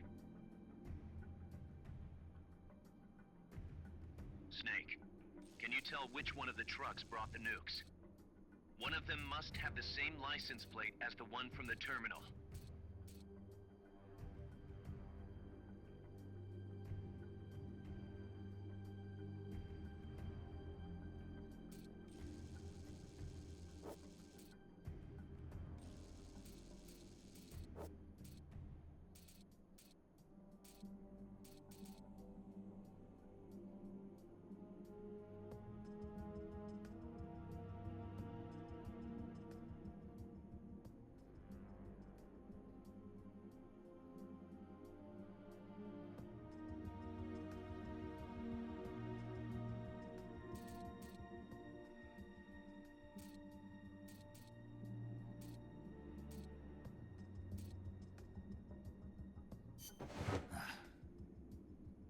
Not this one.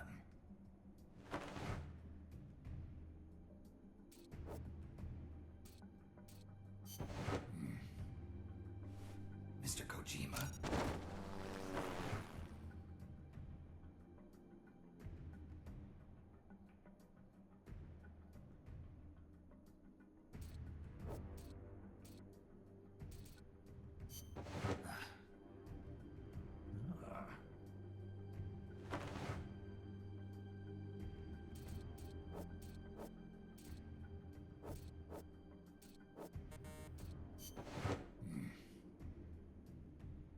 Nothing.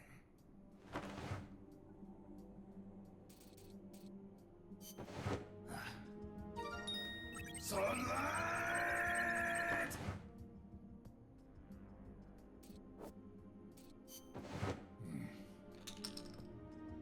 Where are they?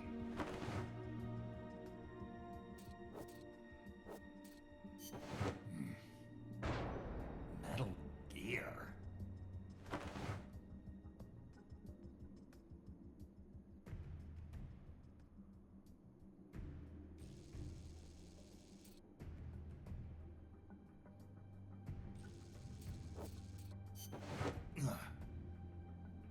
This is the one. The exhaust's still warm. But the cargo's already been offloaded.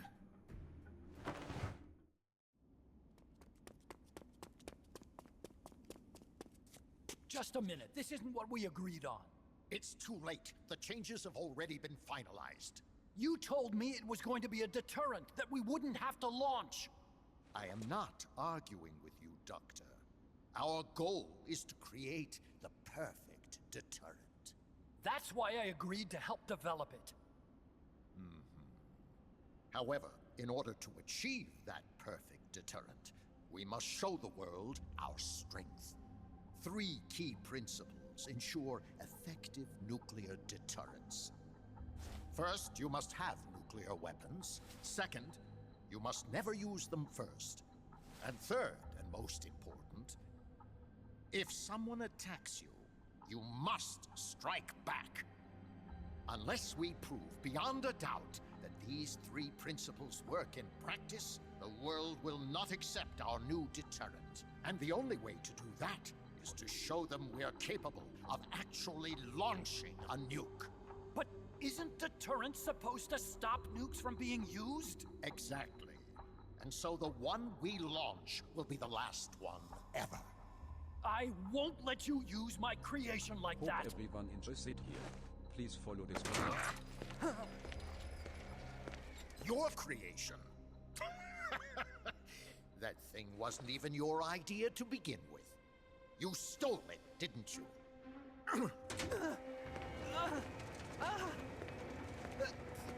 Stole it? You're one to talk. You got the idea for bipedal locomotion from the communists in the first place. You listen to me, Doc. Keep quiet. Do as I say. Not another word about stolen ideas. Should we succeed here, you'll be the toast of the scientific community. And your name will go down in history as champion of both progress and national security.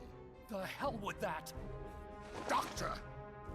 Unless we prove we're capable of launching, Peace Walker is useless as a deterrent. You used me. We used each other I'll get my old director's job back at headquarters, and you'll finally be able to walk tall among your colleagues. I won't let you get away with this! How unfortunate. Guess I'll just have to take your legs for myself.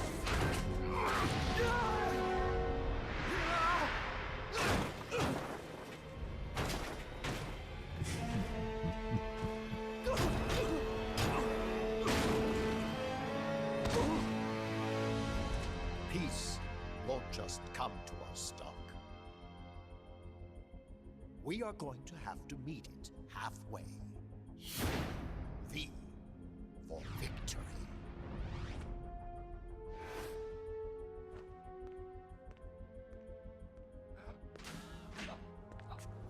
Wait!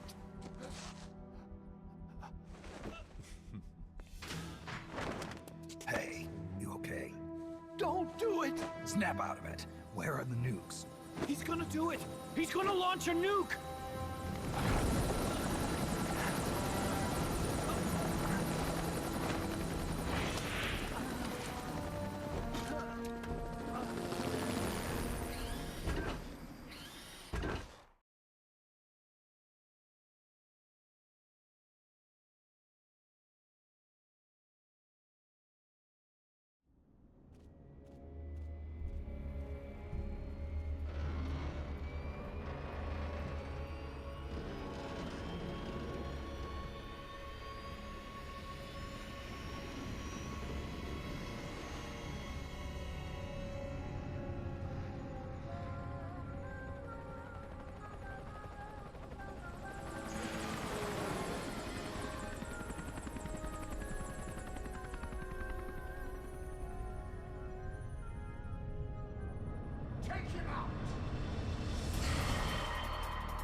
I got a report in from the R&D team.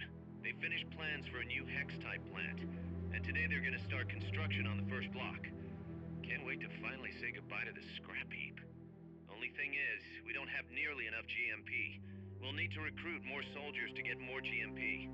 You know what to do, Snake.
Let's get this mission started.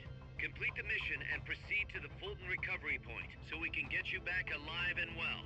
Good luck out there.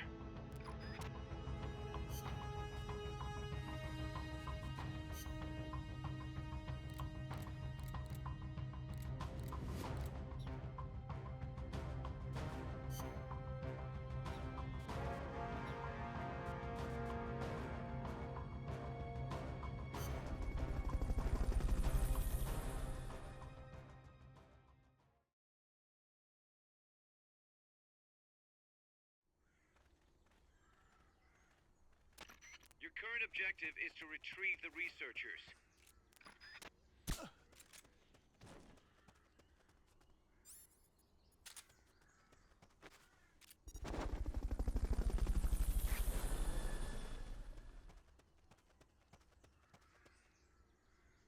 Fulton recovery helicopter is complete.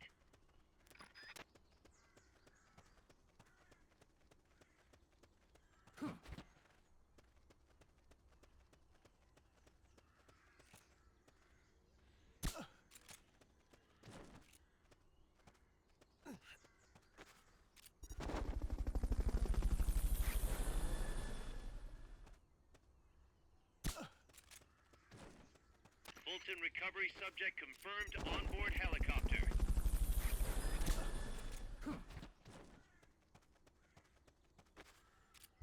Fulton recovery helicopter is complete.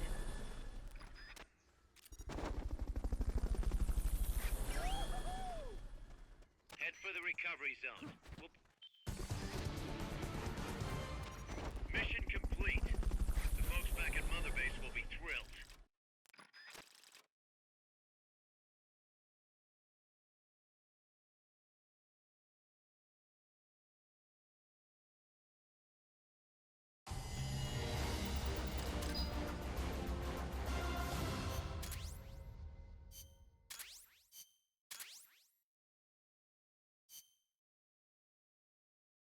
Nice to meet you.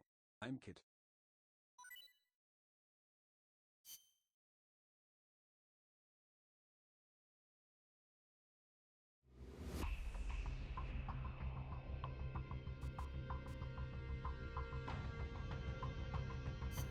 Let's get this mission started. Complete the mission and proceed to the Fulton...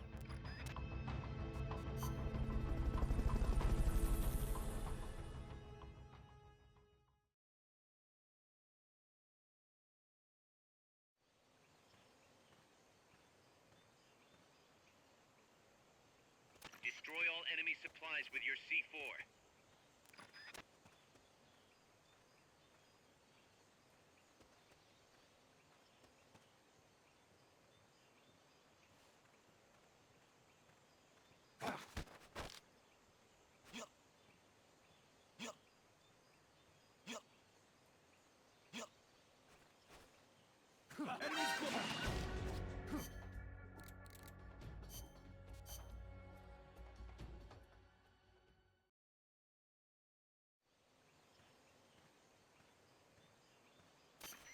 Blow up the enemy supply. Destroy all enemy supplies with your C4.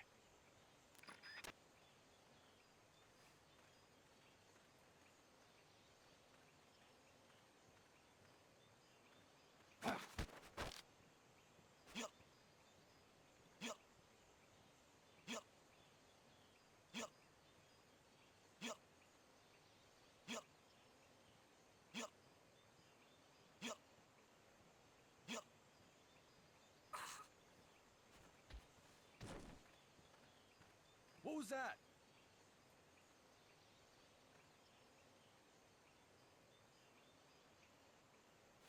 I'm seeing things.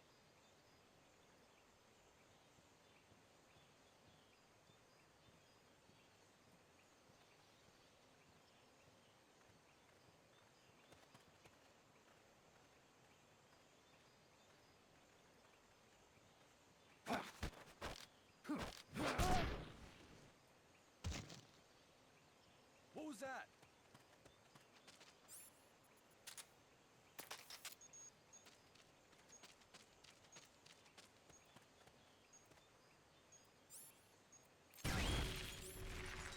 Okay, you're done with with that area. Head for the goal.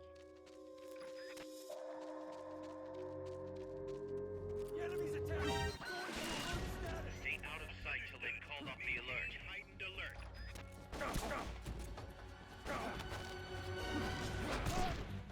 Enemy sighted. Engaging now. Understood. Eliminate all hostiles.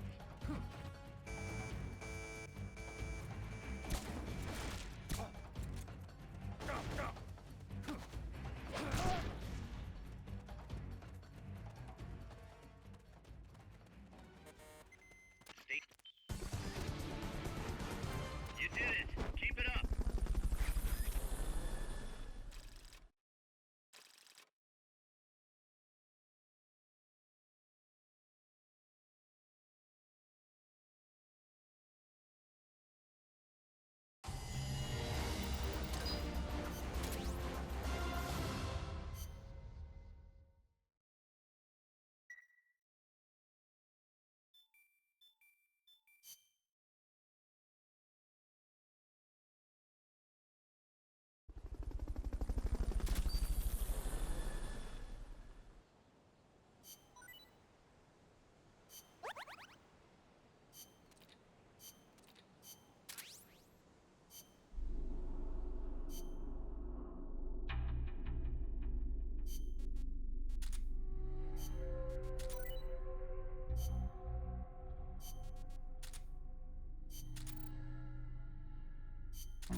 Careful, Snake. I've never seen anything like that, and I've got no idea how to bring it down. Maybe the scientist knows. However you do it, take that thing out.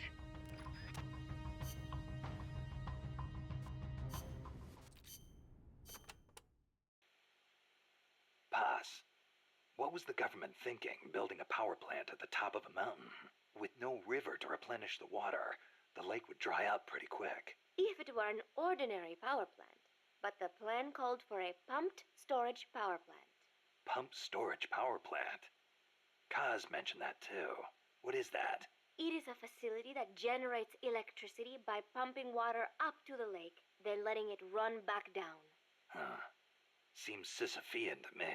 If they turned the water into electricity as soon as they had pumped it up, sure. But a pumped storage plant acts as a kind of battery. A battery? For instance, they could pump at night when there is surplus electricity and store it for later use. If they need extra power during the day, they can generate it using water pumped up during the night. I get it. It's a little more difficult to adjust output with thermal or nuclear plants. The thing is, Costa Rica won't have enough electricity to meet its needs. Right now, there is no surplus. Maybe that's what put the brakes on the project. Must have played right into the CIA's hands.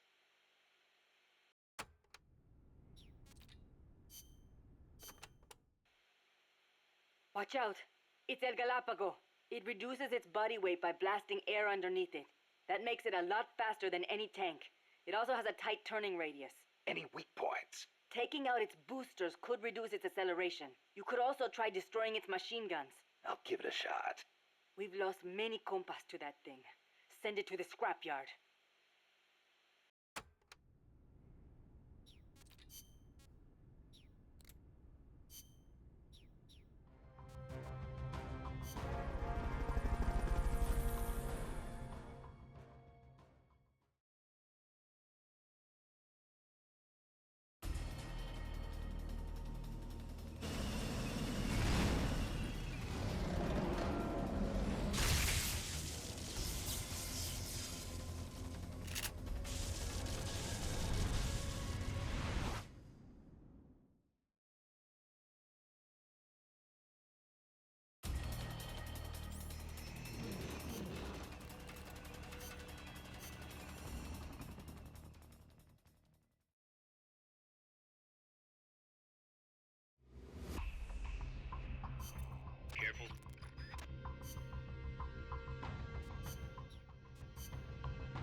so be careful.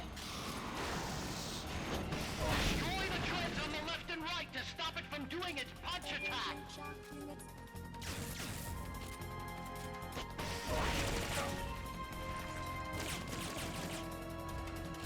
Aim for the cylindrical AI pod.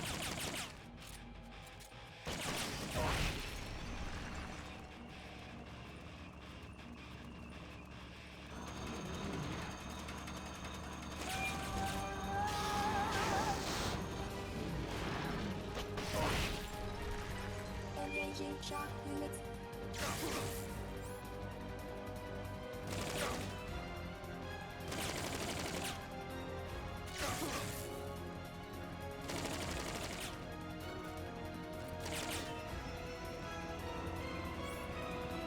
They've okayed your request for a cardboard box. It'll be sent out shortly.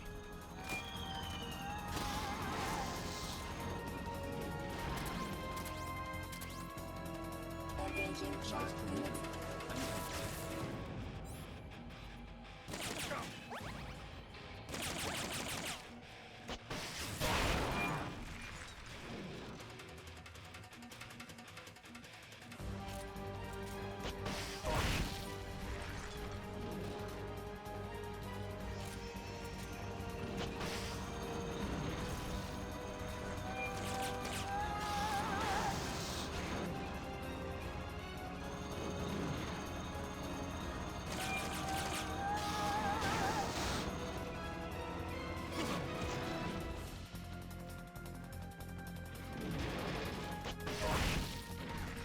Take those lightning rods out.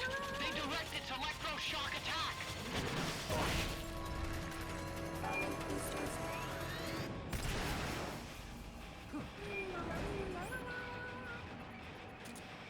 There'll be some warning signs when it's coming out.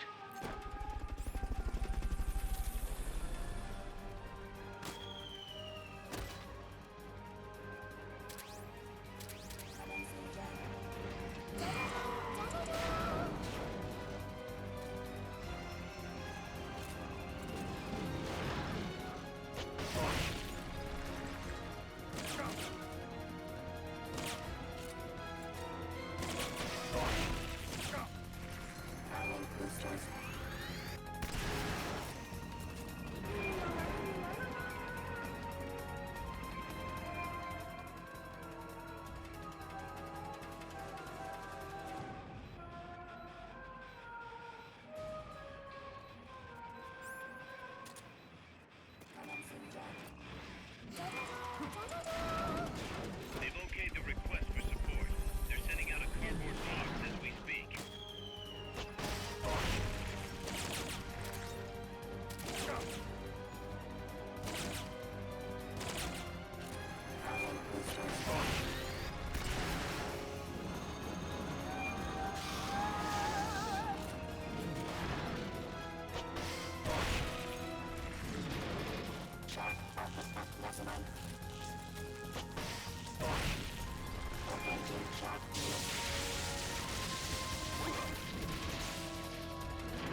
weapon, the pupa. It's fast, so be careful.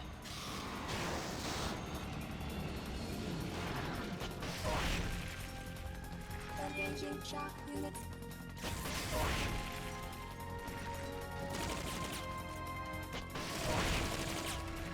Lie flat to avoid getting hit when it charges.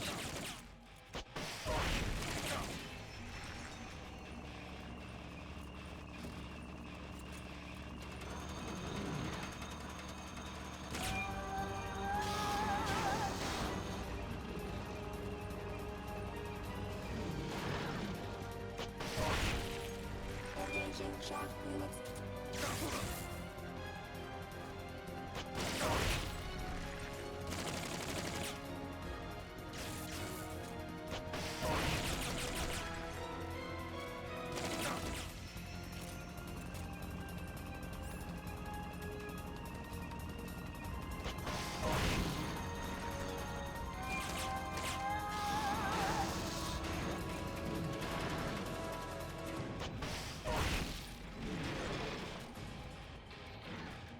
Take those lightning rods out. They direct its electroshock attack.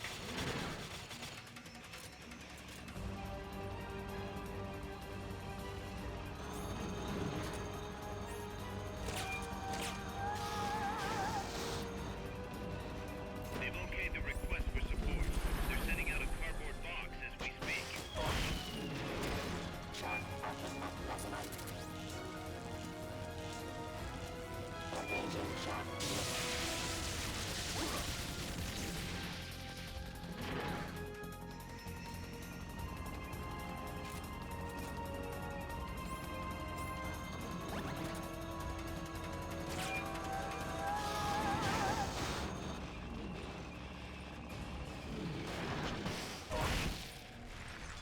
High voltage incoming.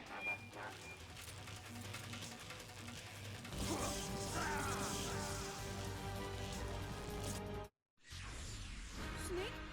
What's going on? We still gotta look for Joy and Maze together! Snake!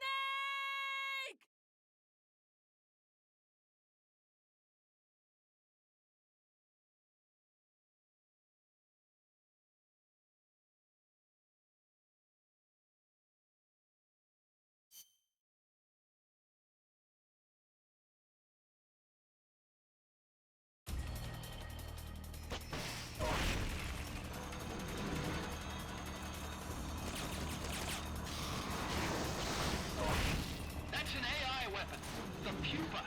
It's fast, so be careful.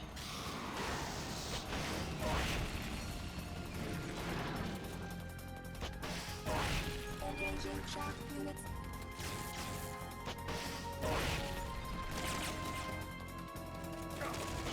Lie flat to avoid getting hit when it charges.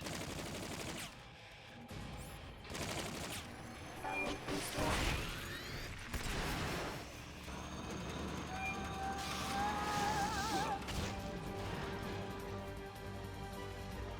Engaging shock units.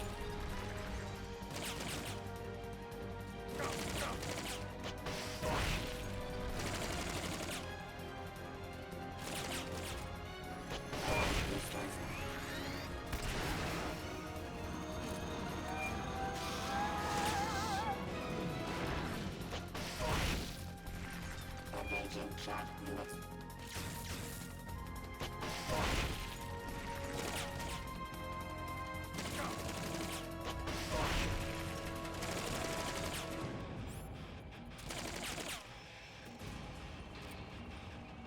They've okayed your request for a cardboard box. It'll be sent out shortly.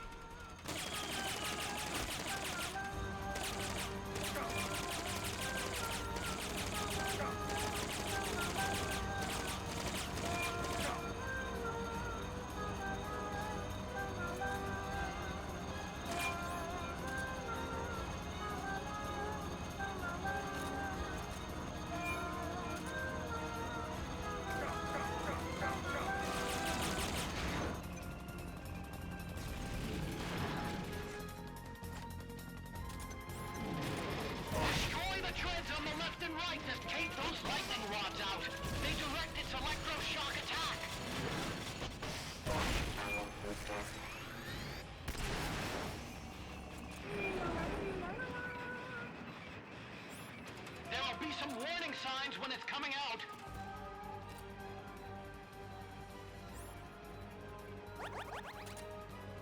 They've okayed the request for support. They're sending out a cardboard box as we speak.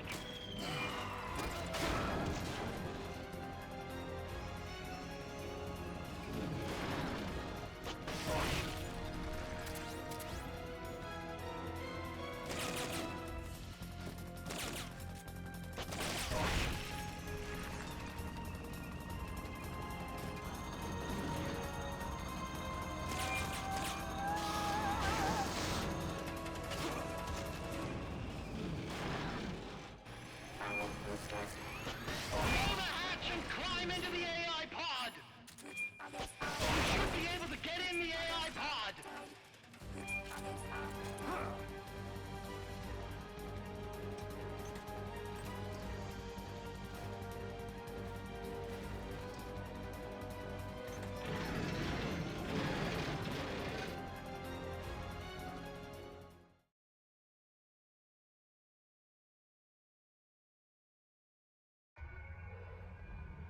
Pull out all the AI's memory boards before the pod's ejected. The black memory boards are locked. Go after the boards with icons over them.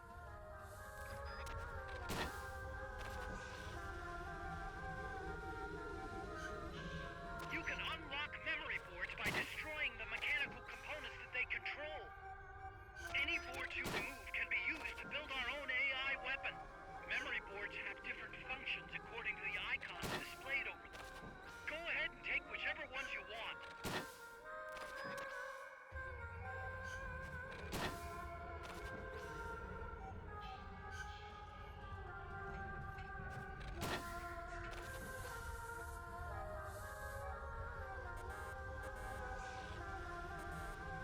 No good! That one's broken!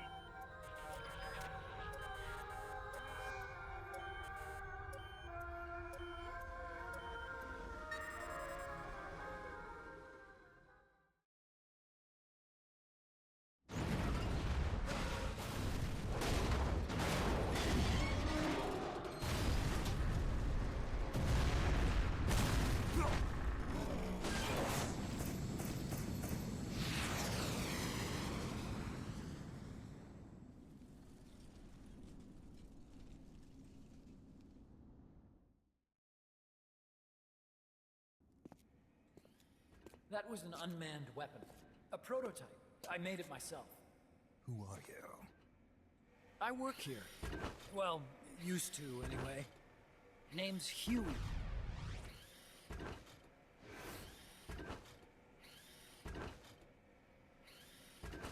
And who might you be? You don't look like one of those mercenaries. Me. I'm an entomologist. A fighting entomologist? Yeah, I specialize in butterflies. I'm here to catch Ulysses. Ulysses? Huh. I didn't think they lived in Costa Rica. Morphos, maybe? That's it. Need to get some before the Washington Treaty goes into effect. Says here Morphos aren't covered under the treaty. Must have slipped my mind. You sure you're feeling all right? Anyway, long story short, the butterfly got away. So how about it, Doc? Did you make that big butterfly too? Yes. And no. What was that thing? What are they doing here? Huh. Something tells me you're no ordinary entomologist. Hope everyone enjoys it here. Please follow the stream. The nukes were loaded on that machine. The project's entering its final phase. Project? That's right. The thermonuclear warheads they brought in, the bases scattered throughout Costa Rica, the mercenaries, the AI weapons, the research we were conducting here. It's all for this. We used this facility to develop unmanned weapons. Unmanned? Robots. The one you just fought was a pupa. There's also a flying type called Chrysalis and a treaded type, the Cocoon. Motor control, target detection, tracking, attack, Capture and transport functions are all controlled by an electronic brain. There's no need for a human pilot. They can only follow simple commands, though. Why build them here? For the CIA. They invited me here a year ago. That's who that guy was. CIA's station chief for Central America. Goes by the name of Hot Coldman. Apparently he was some sort of hero back at the height of the Cold War. He's the one running the show. We called it the Peace Walker Project. Peace Walker. They're going to deploy a new type of nuclear weapon along the Caribbean coast of Latin America. A mobile, unmanned nuclear platform. Unmanned nuclear platform? A fail-deadly system that can automatically move into position and launch a retaliatory nuclear strike. It can move on its own, and stealth shields it from radar and satellite detection, drastically reducing the risk of it being destroyed in a preemptive strike. And this is the new deterrent? Supposed to be. The problem is the locomotion system. There's no dry season in the Caribbean. It rains all year round. The terrain is full of tropical rainforest. A lot of the time you can't even build a proper road. So I went back to where it all started. What's that? Legs. Walking power. A mobile launcher carrying a thermonuclear warhead even more powerful than the Soviet RDS-220s. That's Peace Walker. Chico's Basilisco. We did the assembly and field testing here. A walking nuke. I sort of borrowed the original idea from behind the Iron Curtain. The missing link between infantry and artillery. Metal Gear. Metal Gear. But they'd actually need to deploy dozens of them. Coldman needs funding for that. And to get it, he's planning a test, which will also serve as a demonstration for the folks back at Langley. Wait, he's launching a nuke to prove that his perfect deterrent works? In his words, to prove that if someone attacks us, we will strike back. Put simply, nuclear deterrence is the idea of using nukes to keep nukes in check. If one side launches nuclear weapons, the other is sure to launch theirs in retaliation, which makes launching an act of suicide. In the end, neither side can use its nukes. It's thanks to this doctrine that the world's two superpowers have avoided all-out confrontation. Nuclear deterrence has brought us peace. At the very least, it's prevented another world war from breaking out. But the theory of nuclear deterrence exists only on paper. In reality, there's no guarantee that either side would follow through with retaliation. There's the chance that a preemptive strike could destroy all the missile bases, render them unable to retaliate. But the biggest flaw in the theory is that the decision to retaliate has to be made by human beings. Let me give you a real-world example. Let's say Country X launches first against Country Y. If the people in charge of Country Y are like you and me, they're not going to be able to retaliate, knowing that they're effectively ending all human life. So then the weak link in nuclear deterrence theory is the uncertainty of retaliation. Bingo. And that creates a loophole Country X can exploit to launch the first strike. Which is why we designed the system to be unmanned. With Peace Walker, retaliation is certain. It chooses the appropriate target and launches a retaliatory nuclear strike, every time, without needing human input to make the call. Launching a nuclear strike against Peace Walker is tantamount to pushing the launch button against yourself. It closes the loophole in nuclear deterrence theory, rendering our friends in Country X completely unable to launch. What Coldman is saying is that to achieve this goal, we need to demonstrate that retaliation will be carried out by a machine. He will launch his nuke. And then his version of deterrence will be complete. And you believe him? I believe in peace through nuclear deterrence. Why? My father worked on the Manhattan Project. He put his whole life into that research. And all it created was this illusion of peace called deterrence. And then I was born, unable to walk. I had no choice but to face up to the nukes. If they do end up launching, it'll all have been for nothing. They've got to be stopped. Where'd they take the warheads? To a base near the border. The final test is 5 days from now. Where's the base? You're gonna stop them? It's kind of a hike.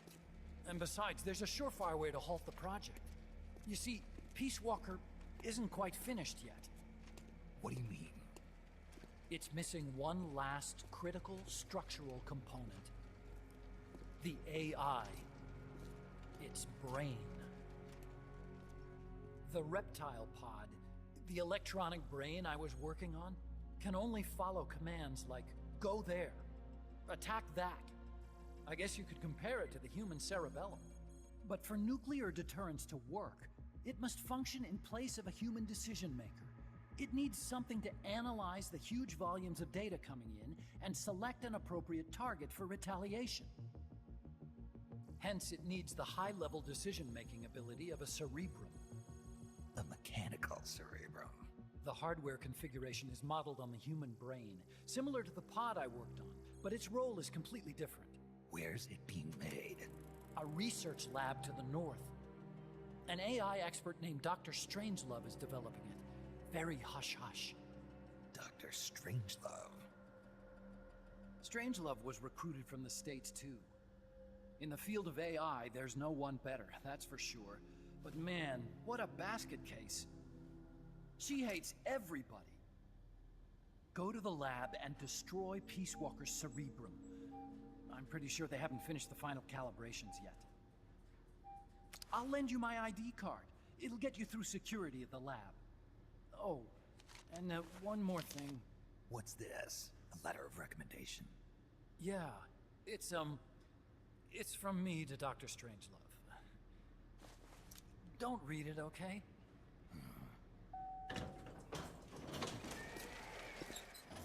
So what will you do now? I'm done with science. At this rate, I'm probably already halfway to hell anyway. Not so fast. Why not join us? Our place is outer heaven. You'd fit right in. Outer heaven? Yeah. I'm probably better suited to something like that than this paradise. Good. You get a free balloon trip for signing up. Enjoy it. You'll feel like a butterfly. You're an agent, right? Who do you work for? Me. I was a Cold War tool, same as you. Now I'm not so useful anymore, so they cut me loose. I don't answer to anyone. Call me Snake. Snake? That name seems familiar somehow. It's probably just deja vu. See that there? Beyond the cloud forest? See those ruins? Yeah. That's where you'll find Dr. Strangelove's lab.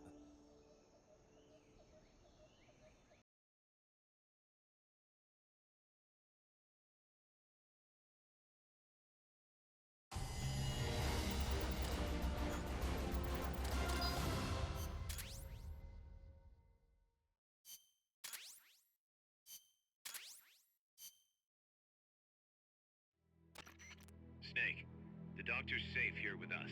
Huey, how are you feeling? Never better. This is quite the pad you've got here, boss. I'm impressed. Call me Snake. Whatever you say. Like it or not, everyone here calls you boss. By the way, if you're at all interested in improving your tech, by all means assign me to the R&D section. I'm pretty sure I'll be of some use. Once we have the necessary materials and blueprints, we can start work on that bipedal mech.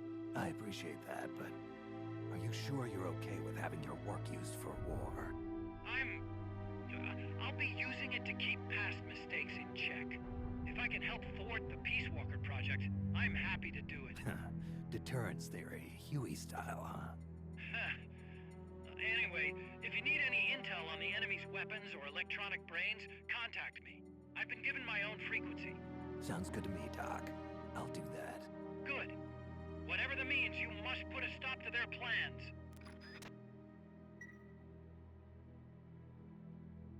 Hey, boss, you mind if we powwow for a sec? What now? MSF brand rations? Actually, that sounds No, no. With all the men we have now, it may be time we started sending some of them to other countries. You mean dispatching marks? How else are we gonna keep feeding the crew we have? I know. You're right. Okay, to deploy troops, select Outer Ops from the Mother Base menu. If it goes really well, we might even get new recruits, weapon design specs, or leads on new missions. We can deploy any vehicles or large-scale weapons in our arsenal as well. And if things don't go really well? Yeah, we could lose men. I won't try and force you. You're the one calling the shots here, boss.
hungry.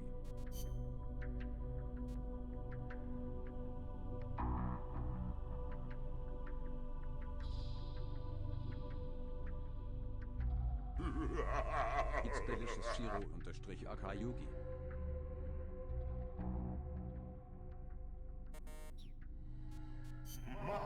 It's delicious Shiro-Akayuki.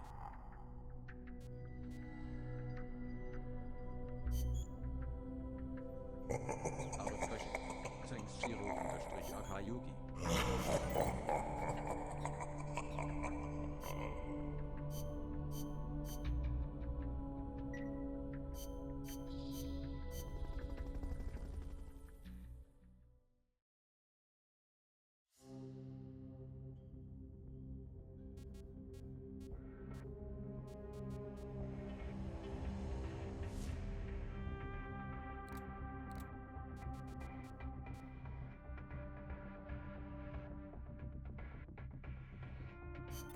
Commencing training.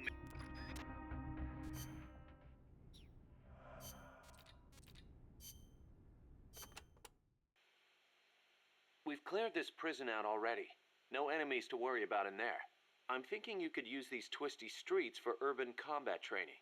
This could be the perfect place to practice with throwing weapons. What do you think?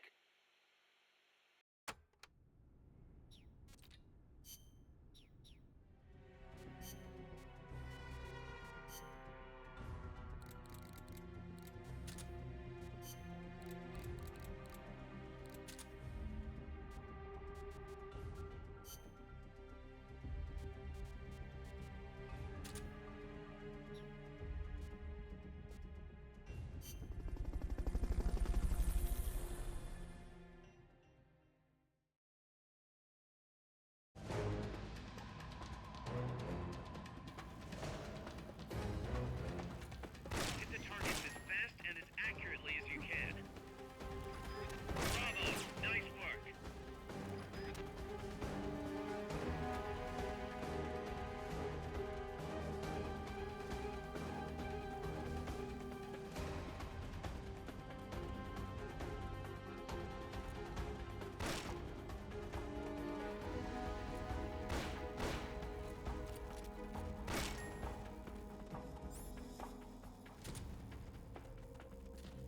Now that's what I'm talking about. Amazing. Bravo! Nice work.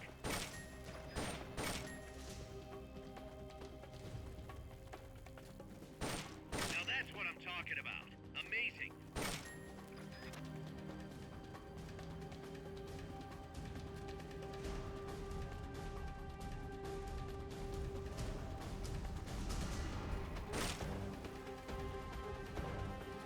Bravo! Nice work. Head for the recovery zone. We'll pick you up there.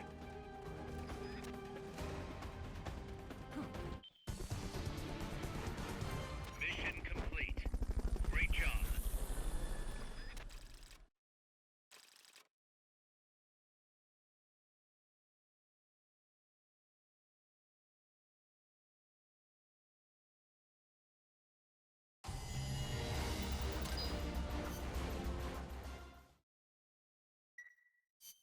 Thanks for putting me on the R&D team, Snake. I'll cut to the chase. We've commenced development on our own bipedal weapon. The only thing is, we don't exactly have easy access to resources here. Yeah. Unfortunately, we don't have the budget of a defense department behind us. I understand. That's why I want to ask you something. If you fight any more AI weapons, could you try to gather as many of their parts as you can? That would really make things go a lot smoother. Again, easier said than done. If anyone could do it, you can, boss. You single-handedly took out the pupa. True. Look, if you're not interested, I can just work with what we have here. I'm not trying to force you to take unnecessary risks. You're the boss around here. All right. No promises. But I'll think about it. Great. Also, each AI weapon has a head part that serves as the core of its armament. Recovering a head part will allow you to use the weapon associated with that part. But those guys won't go down without a fight, so don't get too preoccupied with this stuff. Don't worry. I'm not about to risk my life for a bunch of scrap. I would hope not. One more thing. Our new bipedal weapon needs a name. Good point. We can't keep calling it our bipedal weapon. I had a talk with Miller, and we came up with Metal Gear Zeke. Metal Gear... Zeke? Yep. As you know, Metal Gear was coined by Granin. And Zeke? It's a name the U.S. military gave to Japanese aircraft that flew during World War II. Zeke was the Japanese Navy's best fighter plane. So are you okay with that, Snake? Sure. Fine by me. Miller was saying that an army without borders will need a deterrent against other countries. He's right. With Metal Gear, MSF can achieve true independence. Here's hoping.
Peace Walker is the heart of the enemy's project. To prevent its completion, you'll need to either shut down or destroy the artificial intelligence that functions as its brain. According to Huey, that AI is now undergoing final calibrations in Strangelove's lab. It's inside a tropical cloud forest. Slip in and terminate that AI before they ship it out.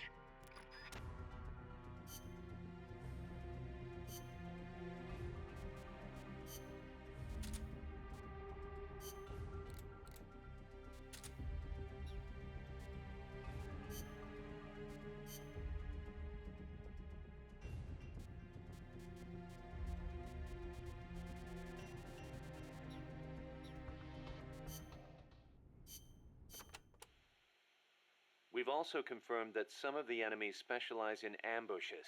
Amanda's crew calls them scouts. They'll blend themselves in with the terrain and the vegetation. Then, when they see you, they'll swoop in. They fight pretty much like commandos, and will use clearing techniques to flush you out. In addition to wielding normal weapons, the scouts also carry wires. Sounds like these guys know their CQC. Could be. We've been getting reports of CQC attacks being blocked by wires. Stay alert.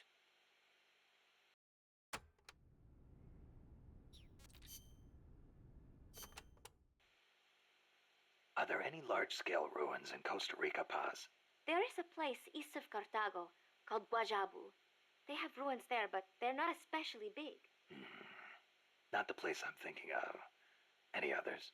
Well, if you go a little way across the border into Nicaragua, there is a place called La Fortaleza de la Inmaculada Concepción. That is the only famous one. Then what were those ruins I saw from up on Irasu? There are a lot of things we still do not know about Costa Rica's ancient civilizations. There are giant stone spheres throughout the country. What they were used for is still a mystery.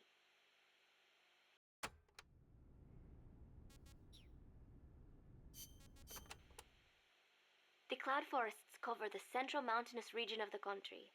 They are perpetually shrouded in fog. You get wet just standing there. It is as if the entire forest is inside a cloud. Must make for poor visibility. It does, but beauty too. It is like being lost in some mystical green labyrinth. I'd rather not get lost, if that's okay. The forests are also home to lots of rare animals, especially bright-colored frogs. They like the humidity.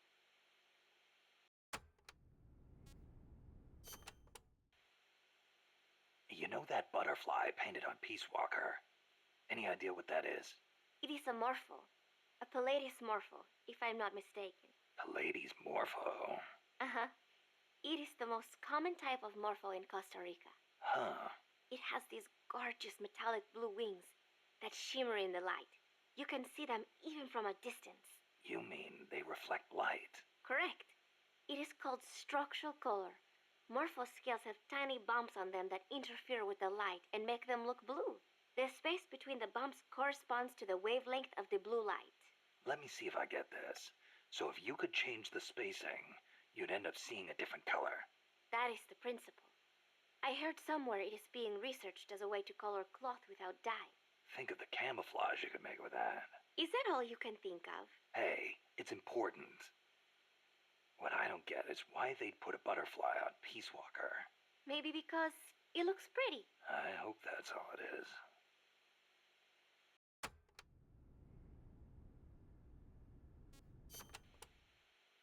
This area is a tropical cloud forest, continually covered in a thick mist. It is quite a mystical place. Selva de la Leche. Forest of milk. I can barely see in front of me. There you go again.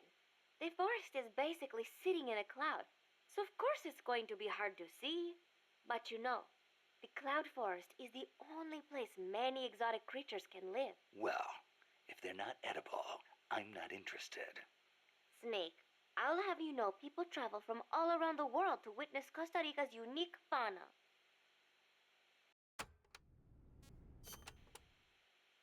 Snake, watch out for the frogs. Why? They bite? Relax. No frog's ever eaten a snake. Although, I've feasted on a few frog's legs myself. But they are dangerous. They are poisonous. Poisonous? Poison dart frogs live up to their name, I assure you. Their poison is so strong. The Indígena use them to make poison-tipped arrows. Some secrete poison through their skin. Even touching them can be dangerous. So don't go petting them or anything. So I can't eat one? I am warning you.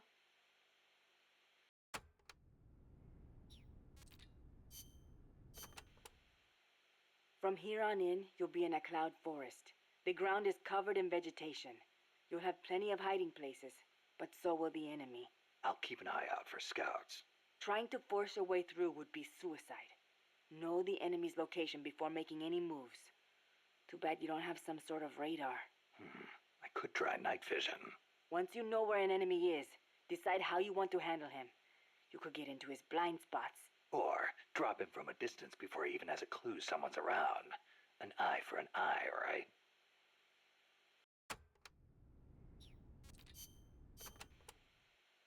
Chico, you know much about cloud forests? Not that much. All I know is there's a world of difference between a rainy rainforest and a foggy cloud forest. But they have some things in common. Like, for instance, you gotta watch out for poison dart frogs. Both rain and cloud forests have high humidity, so they're perfect environments for frogs and other amphibians. I mean, it's not like just touching a strawberry poison dart frog or a dying dart frog is going to kill you, but don't eat them, no matter how hungry you get. I can get all the rations I need from Mother Base. No jungle food for me this time. Seriously? You're not disappointed you don't get to eat wild animals? What do you think I am? Just kidding. In Colombia, though, there's a frog, the golden dart frog, that's lethal to the touch. How do you know all this? Come on. Don't you think poisonous animals are cool? Not if you get poisoned by one. Well, obviously. One more thing.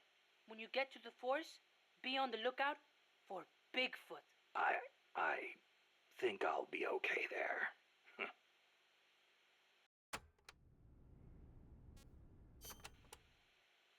Bigfoot is an ape man that lives in the Rocky Mountains. In the local Indian language, he's known as Sasquatch. And get this, he's over 3 bara. Can you believe that? So he's kinda like a gorilla? Completely different. Even the biggest gorillas only get to about 2 bara, and they walk on their knuckles.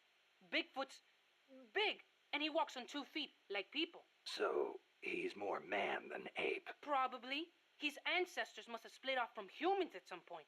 Like before they started using tools and stuff. Yeah, but aren't the Rockies kind of far away from here? Not that far. According to Darwin, humans came all the way over here from Africa. Plus, there have been sightings in Venezuela of an ape man called Mono Grande. Costa Rica has tons of plant and animal species. So I'd expect there to be at least one kind of ape man. At least.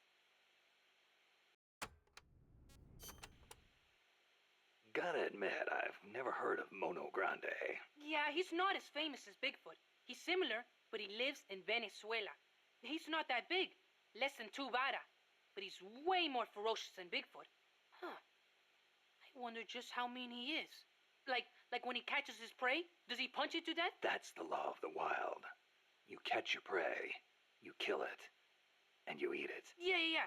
But punching is way more ferocious than biting. Well, maybe it seems that way because that's what humans do. You really love UMAs, don't you, Chico? Do you know what I think? I think UMAs should be dangerous. Otherwise, where's the fun in hunting them?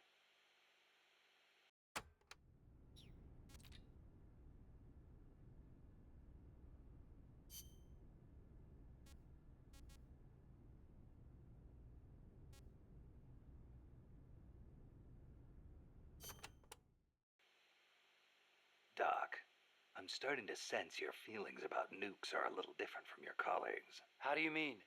Your little chat with Coldman back there. I told you my father worked on the Manhattan Project, right? You're familiar with it? The basics, yeah. It was the project that kicked off the nuclear age. That's right. Some of the finest minds of the 20th century, including multiple Nobel Prize winners, worked on it. They spent over $2 billion, and that's in 1940s money. It culminated in the successful nuclear test at Alamogordo on July 16th, 1945. And the first use in combat a few weeks later. Doc? I can't walk. What? My spine isn't shaped like everybody else's. I can't move my lower body, so I've never taken a single step, not since I was born. What's that got to do with your dad being in the Manhattan Project? As a result of his research, my father was exposed to high doses of radiation. It can't be a coincidence that my chromosomes are messed up. That's why I didn't want for these nukes to be another sword of Damocles. I wanted to give them a real purpose, to be a deterrent against war. Doc. And Coldman, we have to stop him, whatever it takes.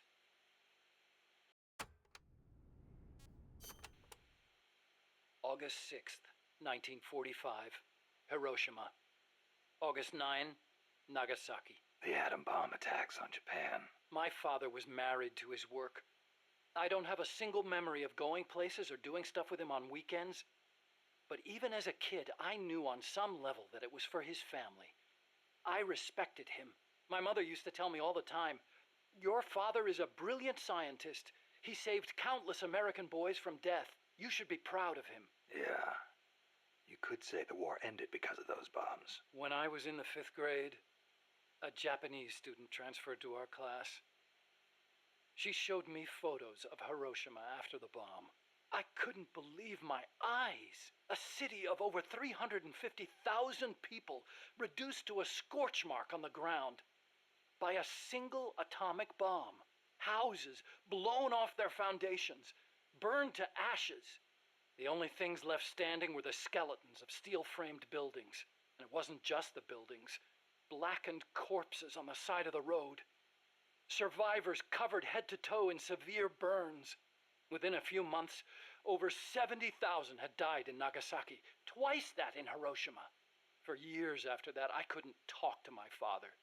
Couldn't even stand to look at his face. I know how you feel, Doc. But your father's your father. If he hadn't worked on that project, my body wouldn't be like this.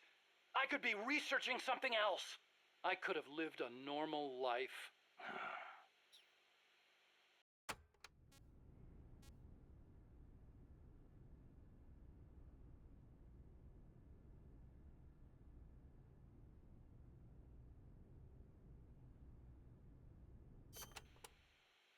August 6th, 1945, Hiroshima.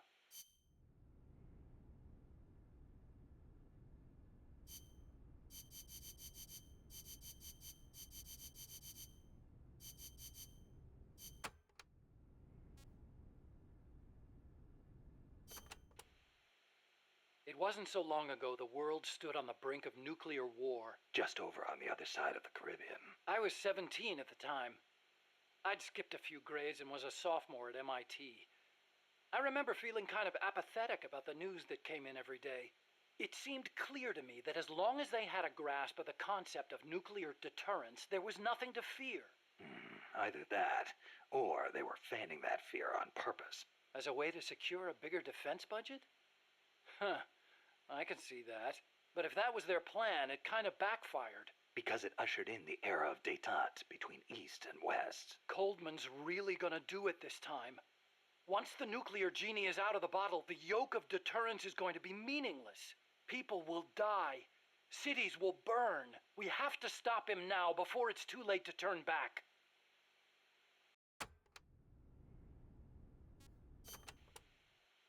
So you've been doing nuclear research your whole life? No, not really.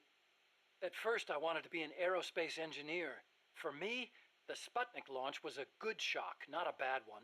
I thought the age when science was used for war was over, and that a glorious age of space exploration was dawning. The year I skipped ahead and got into MIT, Gagarin went into orbit, which made me more excited than ever.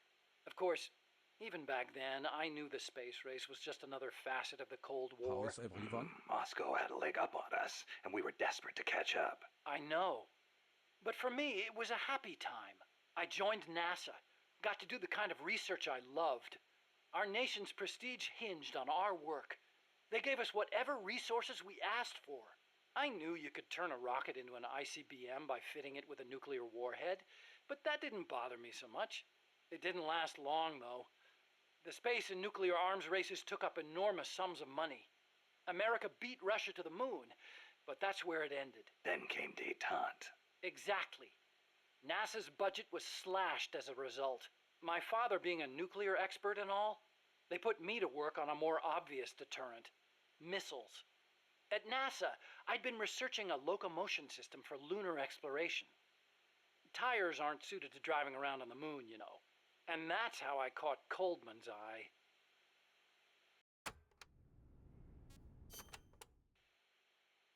The aim of the Peace Walker project is to achieve robust nuclear deterrence across Central America by deploying a new nuclear weapon system along the Caribbean coast.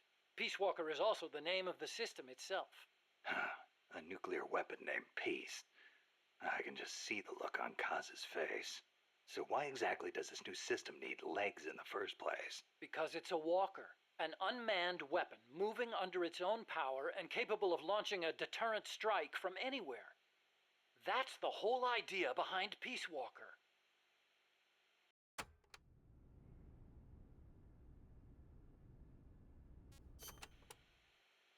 The reason Peace Walker is a mobile nuclear weapon system is to maximize its potential as a nuclear deterrent. How so?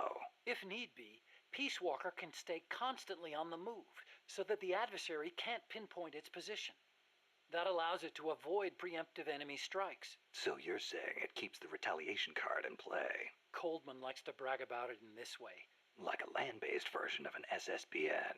And there's another reason for them to be mobile. Peace Walker also has a self-destruct function.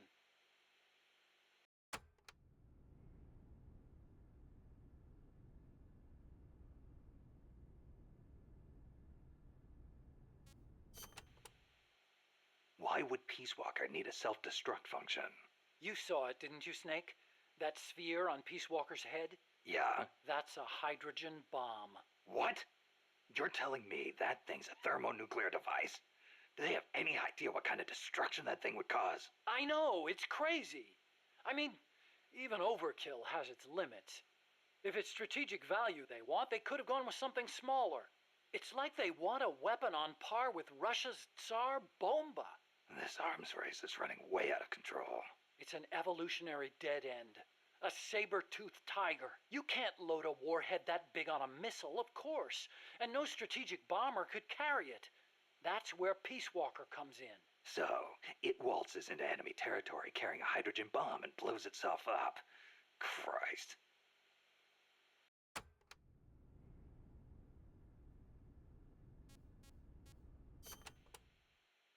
The biggest nuclear warhead ever actually detonated was the Soviet RDS-220, nicknamed Tsar Bomba. It had an estimated yield of 57 megatons, 10 times as much power as all the explosives used throughout World War II. The test took place on October 30, 1961, above Novaya Zemlya. The explosion is believed to have created a fireball over 2 miles in diameter. Can you believe that? Like a miniature sun. The explosion was seen as far off as Finland, 600 miles away. And some people even reported windows shattering. The shock wave traveled 3 times around the Earth. 3 times? Peace Walker is armed with a massive hydrogen bomb, even more destructive than Tsar Bomba. It can sneak into enemy territory, lie low, and in the event of an enemy nuclear strike, detonate itself in retaliation. And the locomotion system that lets it do that? My research. Snake, those legs were supposed to make my dream come true. Now they're about to jump the fence of nuclear deterrence. You have to stop them. I'll apply all my energy into developing weapons and equipment to help you do it. Sounds like a deal.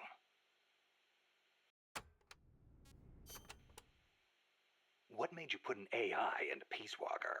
Well, for one thing, because it can't be manned. Peace Walker's designed to enter enemy territory and blow itself up, if necessary. You can't put a person inside a weapon that could blow at any time, can you? So we equipped it with an AI instead. That's strangely humane of you. And besides, Peace Walker was designed as a bipedal weapon system. You can't imagine how hard it shakes when it walks. It'd turn a man into mush. Plus, when launching a nuclear missile, it has to perform ballistic calculations in real time. See? Because it's always moving. Hold on. If that's all it does, then a high-performance computer ought to do the job. It doesn't need intelligence. That's a very good point, Snake. Which brings me to the real reason. Peace Walker needs AI to make decisions regarding nuclear retaliation.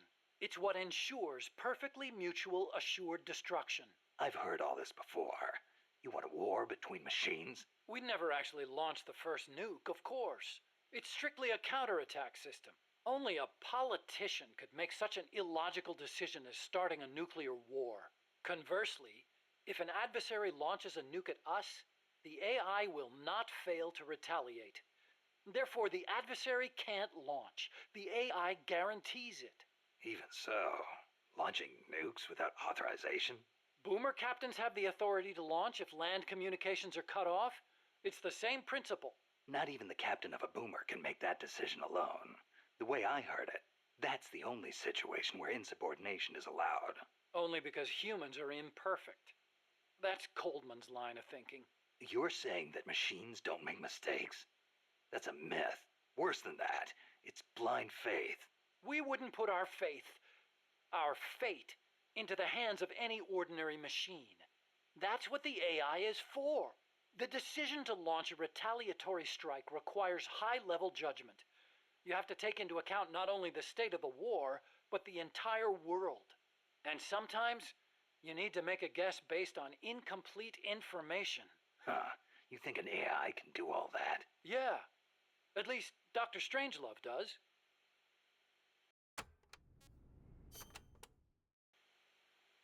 Peace Walker is fitted with several close-range weapons. We'd also planned for it to be able to enter enemy territory and self-detonate. Wonderful. What exactly are we dealing with here? Well, the flamethrowers for one thing. One in the front and one in the rear. Then there are the S-mines. They're like cluster bombs. It scatters them from its leg hatches. If you see those open, you better clear out quickly. And finally, the rockets. These can travel quite a distance, so stay sharp. On the other hand, it can't fire them from too close. But then again, there are those flamethrowers. It can also use its legs as weapons against any infantry on the ground. Ouch. But remember, Peace Walker technically isn't complete. With just the reptile pod, it can only perform relatively simple maneuvers. They've got certain quirks, too. What's more, look carefully and you should be able to predict which attack is coming next.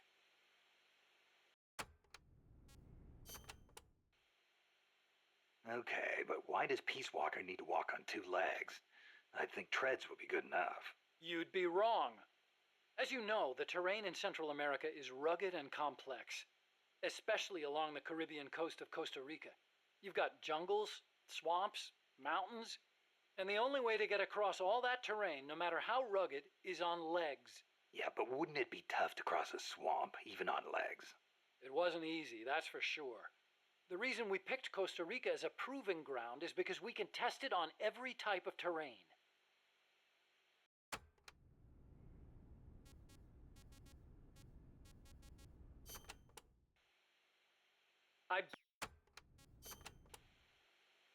This Peace Walker project the CIA's talking about. You believed in it, huh? Yeah, I believed. Actually, maybe I just wanted to believe.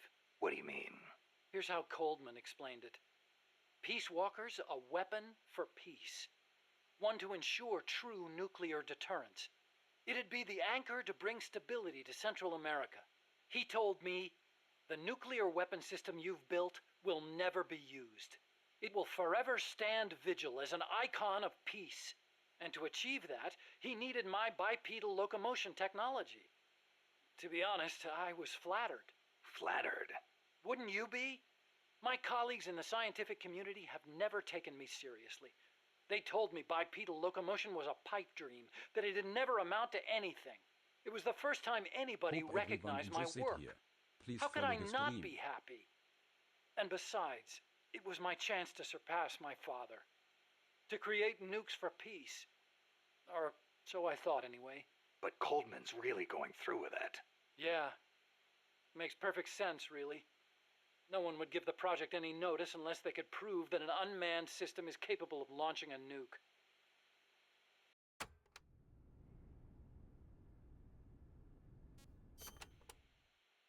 Why is Coldman going to launch a nuke? If all he wants to do is prove the AI retaliation system works, he doesn't need to put a live warhead on it. I agree. He could demonstrate the system by launching the missile alone, without a warhead. I asked him the same thing at first. He said there was no point in using a dummy missile. That it'd take an actual nuclear launch to deter potential enemies. Launching the real deal gives him a leg up in negotiations with Langley. That's what he's really after. I based the bipedal locomotion technology used in Peace Walker on Soviet research. Actually, I'll be honest with you. I stole most of the basic ideas behind it. Soviet? Bipedal? You mean Granin? You know him? Yeah. I met him at his lab in Russia. He helped me out a little bit. You met him? What were you? He was head of the Granin Design Bureau, creator of countless Soviet weapons. I'd hit a wall in my research at the time. Granin's ideas solved nearly all my problems. There's nothing unusual about using somebody else's work to further your own research, is there? As long as you cite it, yeah. But I wasn't in a position to do that. His research was classified at the highest level. Soviet research, no less. So you used it without telling anybody? I wanted to show up my colleagues for once. The ones who never took me seriously. But you reap what you sow. Coldman seized on that vulnerability. Told me if I quit the project, he'd expose my larceny. He had you by the balls, Doc.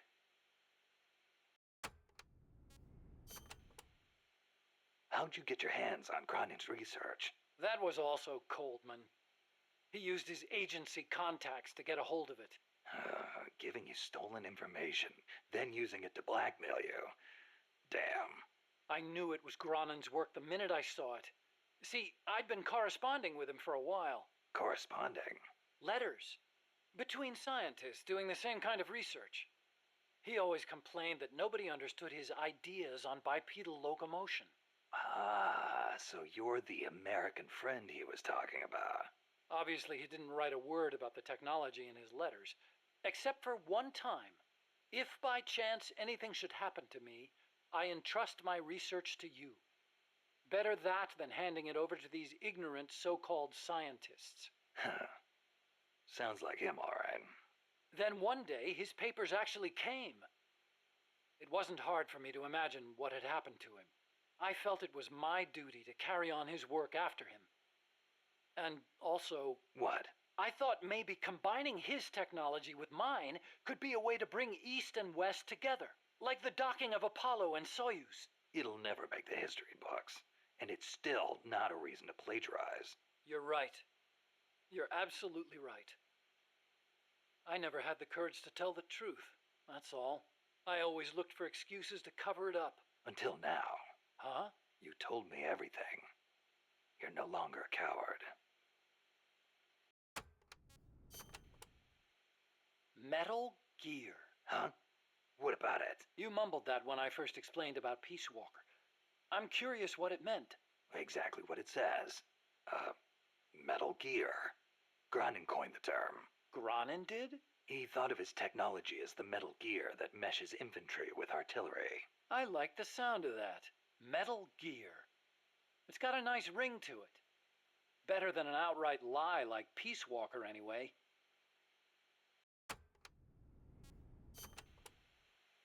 Those papers the CIA gave you, was there any data on the Shagohod in there? Shagohod? A nuclear tank that launches IRBMs. It competed against Granin's system for approval. Oh, the thing with the rockets. Designed by a guy named Sokolov, right? What's so funny? No, I was just remembering some of the commentary Granin added to the Shagohod papers. You should have seen the way he badmouthed it. It was too conservative, too ugly. I can imagine. He was so angry when he wrote that, he smeared up the ink. And you know how shoddy the paper is over there to begin with. I'll bet. That's Granin, all right. Imagine accelerating the launcher itself to 300 miles an hour to extend the range of an IRBM. As stupid as it sounds, it's a hell of a concept. Who but the Soviets would think of using a tank as the first stage of a rocket? I actually took a cue from the Shagohod when I developed the Pupa. That hovercraft thing? You stole that one, too? Give me a little credit. I only borrowed the concept.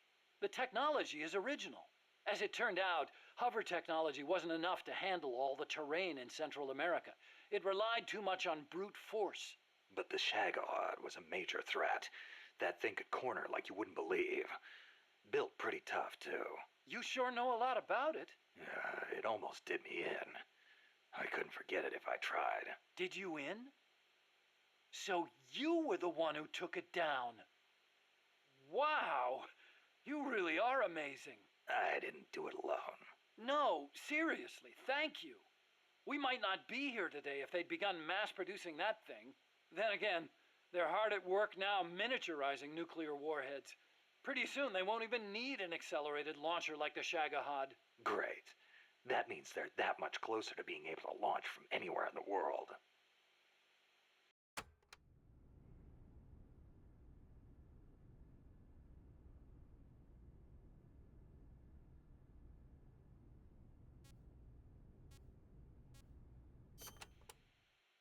Chico called Peace Walker the Basilisco. Basilisco? Oh, right, Spanish. That's funny. I once used the codename Basilisk for the Peace Walker platform myself. What for? The class of lizards called basilisks can walk atop any type of terrain. In a pinch, they can even stand up on two legs and run across water. Perfect name for a system that can walk anywhere in Central America, right? Plus, there are the legends. What legends? The basilisks of legend were highly venomous creatures. There's a story told by the ancient Romans. A knight slew a basilisk by piercing it with his spear. The creature's poison seeped up the spear and killed both horse and rider. Remind you of anything, Snake? Nuclear deterrence. Bingo. Kill it, and you die along with it. Your hands are bound. I wanted Peace Walker to be like that. You should know that people aren't that rational. Sometimes people do things that don't make sense, even when they know they're going to die. Or maybe it's because of that. Maybe you're right. But that's exactly what I don't understand.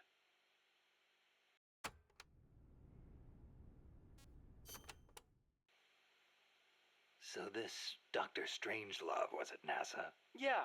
Well, actually, Strangelove left for DARPA not long after I joined. And then the two of you ended up back together doing research in Costa Rica.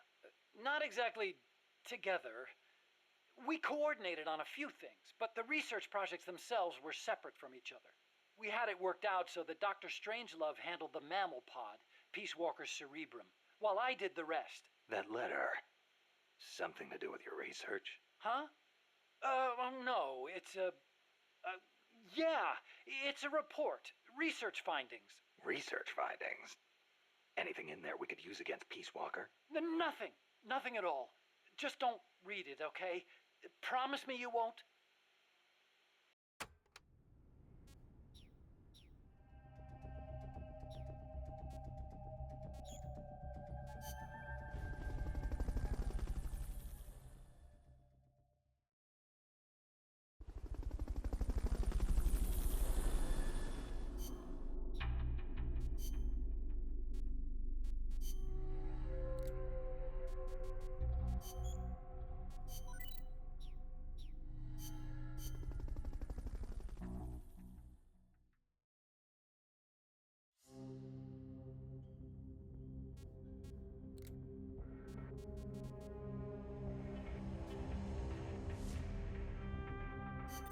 Commencing mission. You're in for some heavy combat with this one. Try and make it back in one piece.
Neutralize the enemy troops. They haven't seen you yet. Perfect. Now's your chance. Set.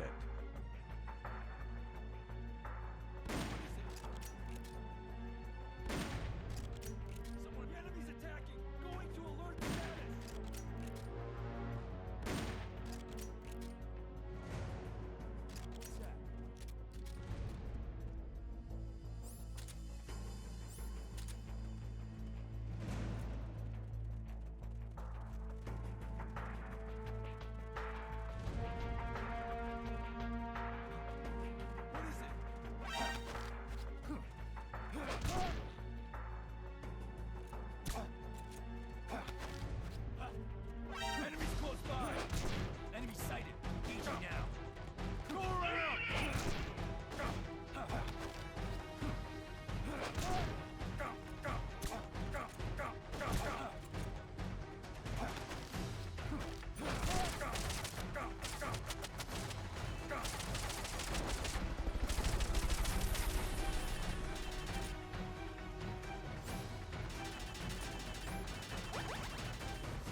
your request for a cardboard box.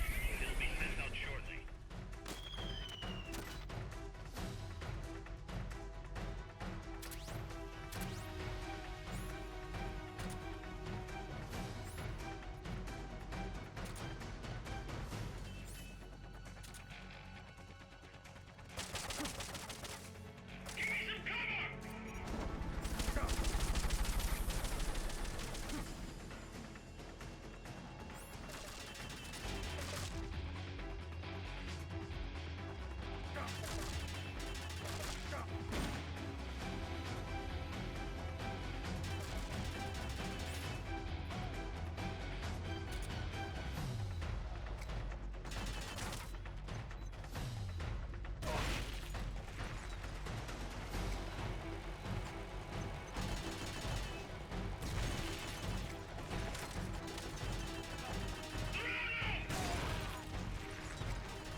Commencing mission.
Neutralize the enemy troops.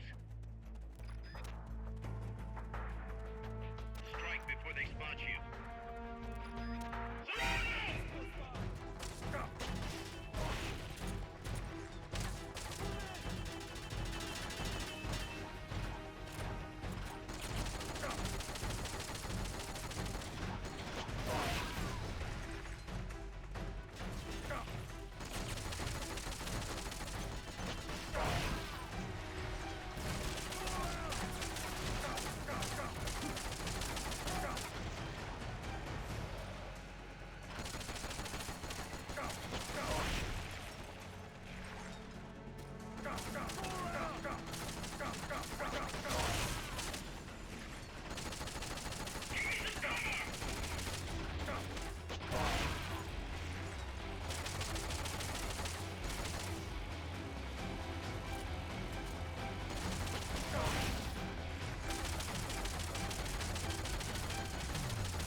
Commencing mission.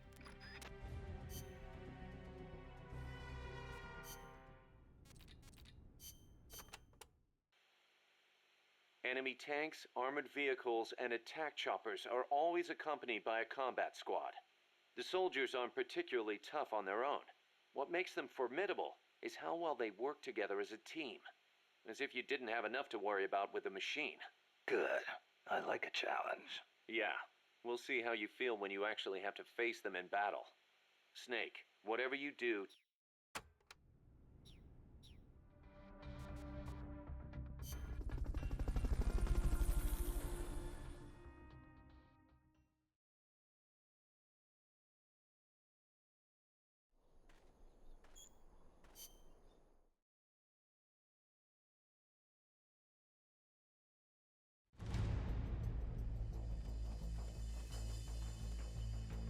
Neutralize the enemy troops.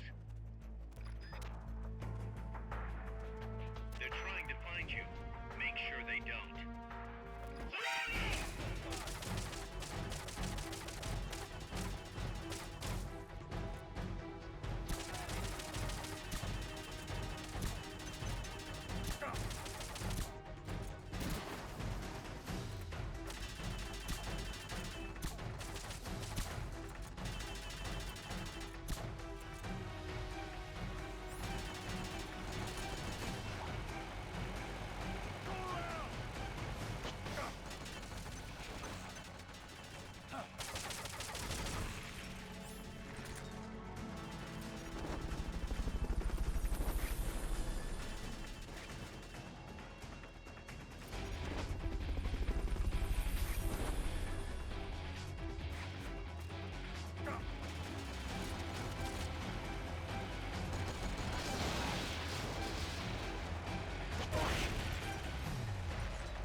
Anti-tank mines are also effective against armored vehicles.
Snake?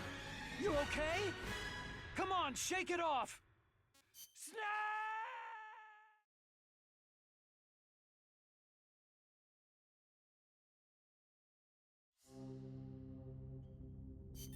Commencing.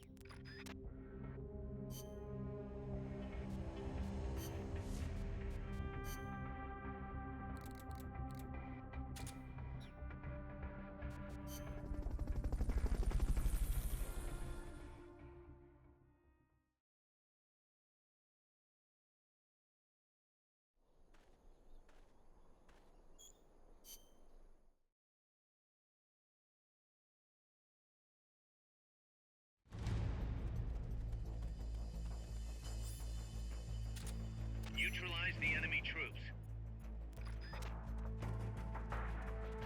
They haven't seen you yet. Perfect. Now's your chance.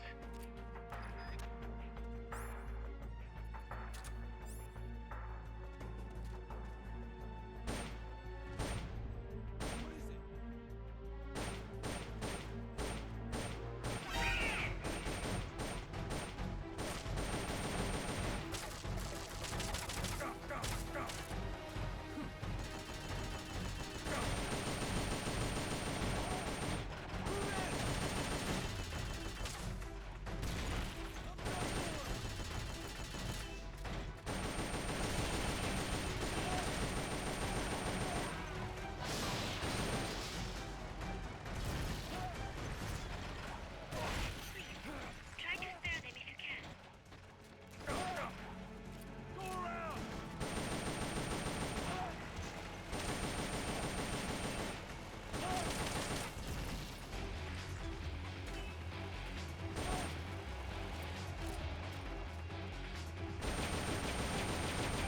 Drop your fuel tank. Attack now while you've got a chance.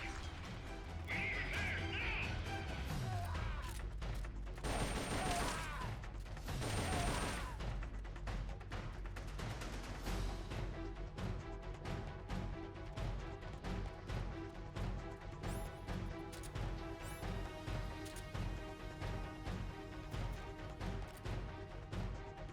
They've okayed the request for support. They're sending out a cardboard box as we speak.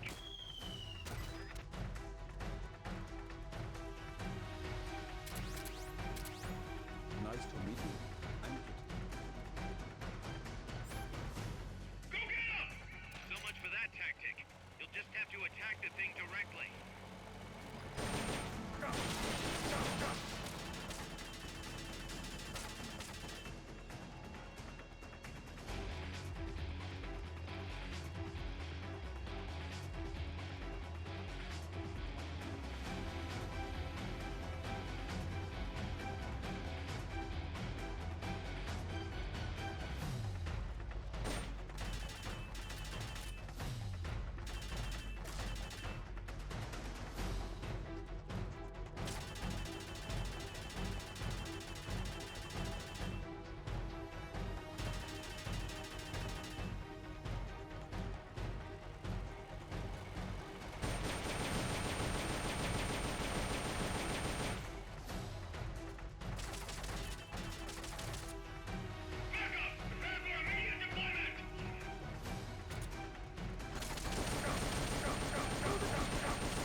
Nice to meet you. I'm Kit.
Snake, Peace Walker is the heart of the enemy's project. To prevent its completion, you'll need to either shut down or destroy the artificial intelligence that functions as its brain. According to Huey, that AI is now undergoing final calibrations in Strangelove's lab. It's inside a tropical cloud forest. Slip in and terminate that AI before they ship it out.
Snake, how's the mule treating you? At this pace, I should be there by tomorrow morning. You've got to hurry. The AI could be completed any time now. It'd be nice to have a guide. Already on it. I've enlisted Paz to help you. She knows the jungle pretty well. Snake, I know you are an expert in survival, but you need to stay alert. You are in an ancient jungle so foggy, you can hardly see the trees. It is home to 2,500 species of plants, including 400 types of orchids. There are also 500 species of butterflies and over 400 species of wild birds. The bedrock is solid enough that Mayan ruins have miraculously survived centuries of earthquakes. An AI lab in a Mayan ruin. Who'd have thought, hey, Huey? My sentiments exactly. That doesn't mean security's any less tight, though. You still have the ID card I gave you, don't you? Got it right here. That'll get you through the gate, no problem. After that, you're on your own. As long as the AI remains unassembled, Coldman's plan's on ice. What about security inside the lab? Well, it shouldn't be a problem for you. Strangelove demanded that the security presence inside the lab be kept to a minimum. It's not all good news, Snake. Coldman knows we're here. He's raised security in the area surrounding the lab. You'll be seeing a lot of that Chrysalis UAV, and a bunch of patrol choppers too. There may be scouts in the jungle lying in ambush. As you approach the lab, be extra vigilant. I'll be careful.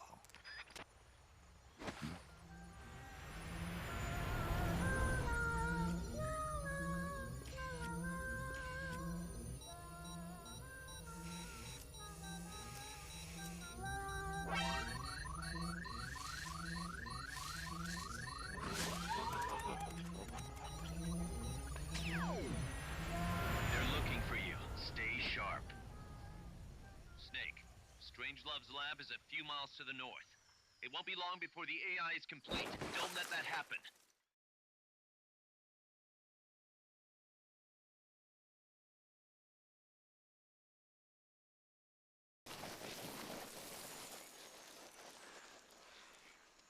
Careful. If there's enemy scouts around here, they'll be nearly impossible to see.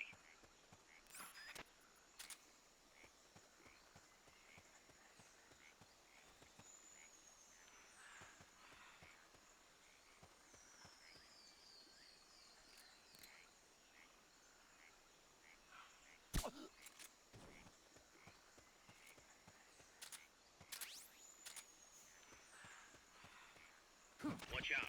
Enemy search may not spot enemies that are actively hidden.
Fulton recovery subject confirmed onboard helicopter.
Z.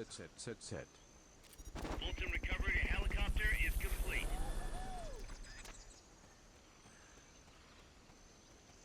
Fulton recovery subject confirmed onboard helicopter.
Snake, that's a hind.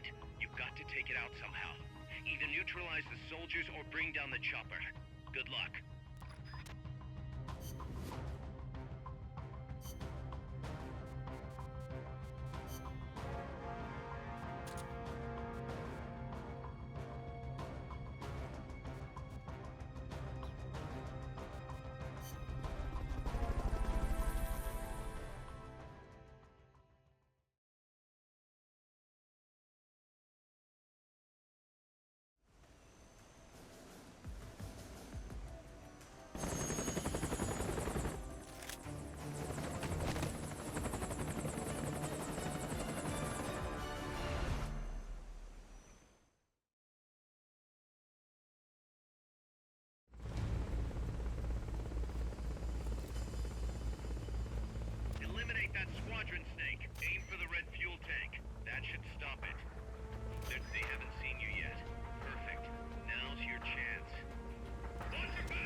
What's wrong, boss? Respond! Boss!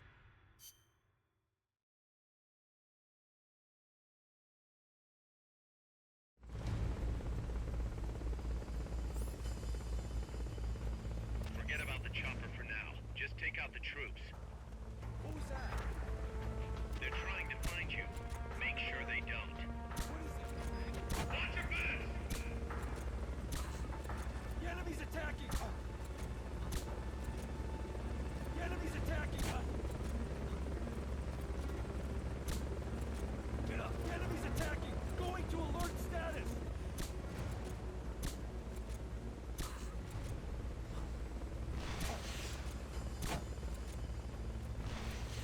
Get up!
starting to wonder if recruiting the soldiers with a Fulton isn't a little heavy-handed.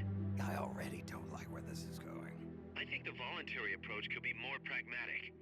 Technically, we're not a corporate entity, but at our size, that's not too far from the truth. We can't keep using guerrilla tactics to find new blood. To search for volunteers, select recruit from the menu, or select trade to exchange soldiers with other mercenary units.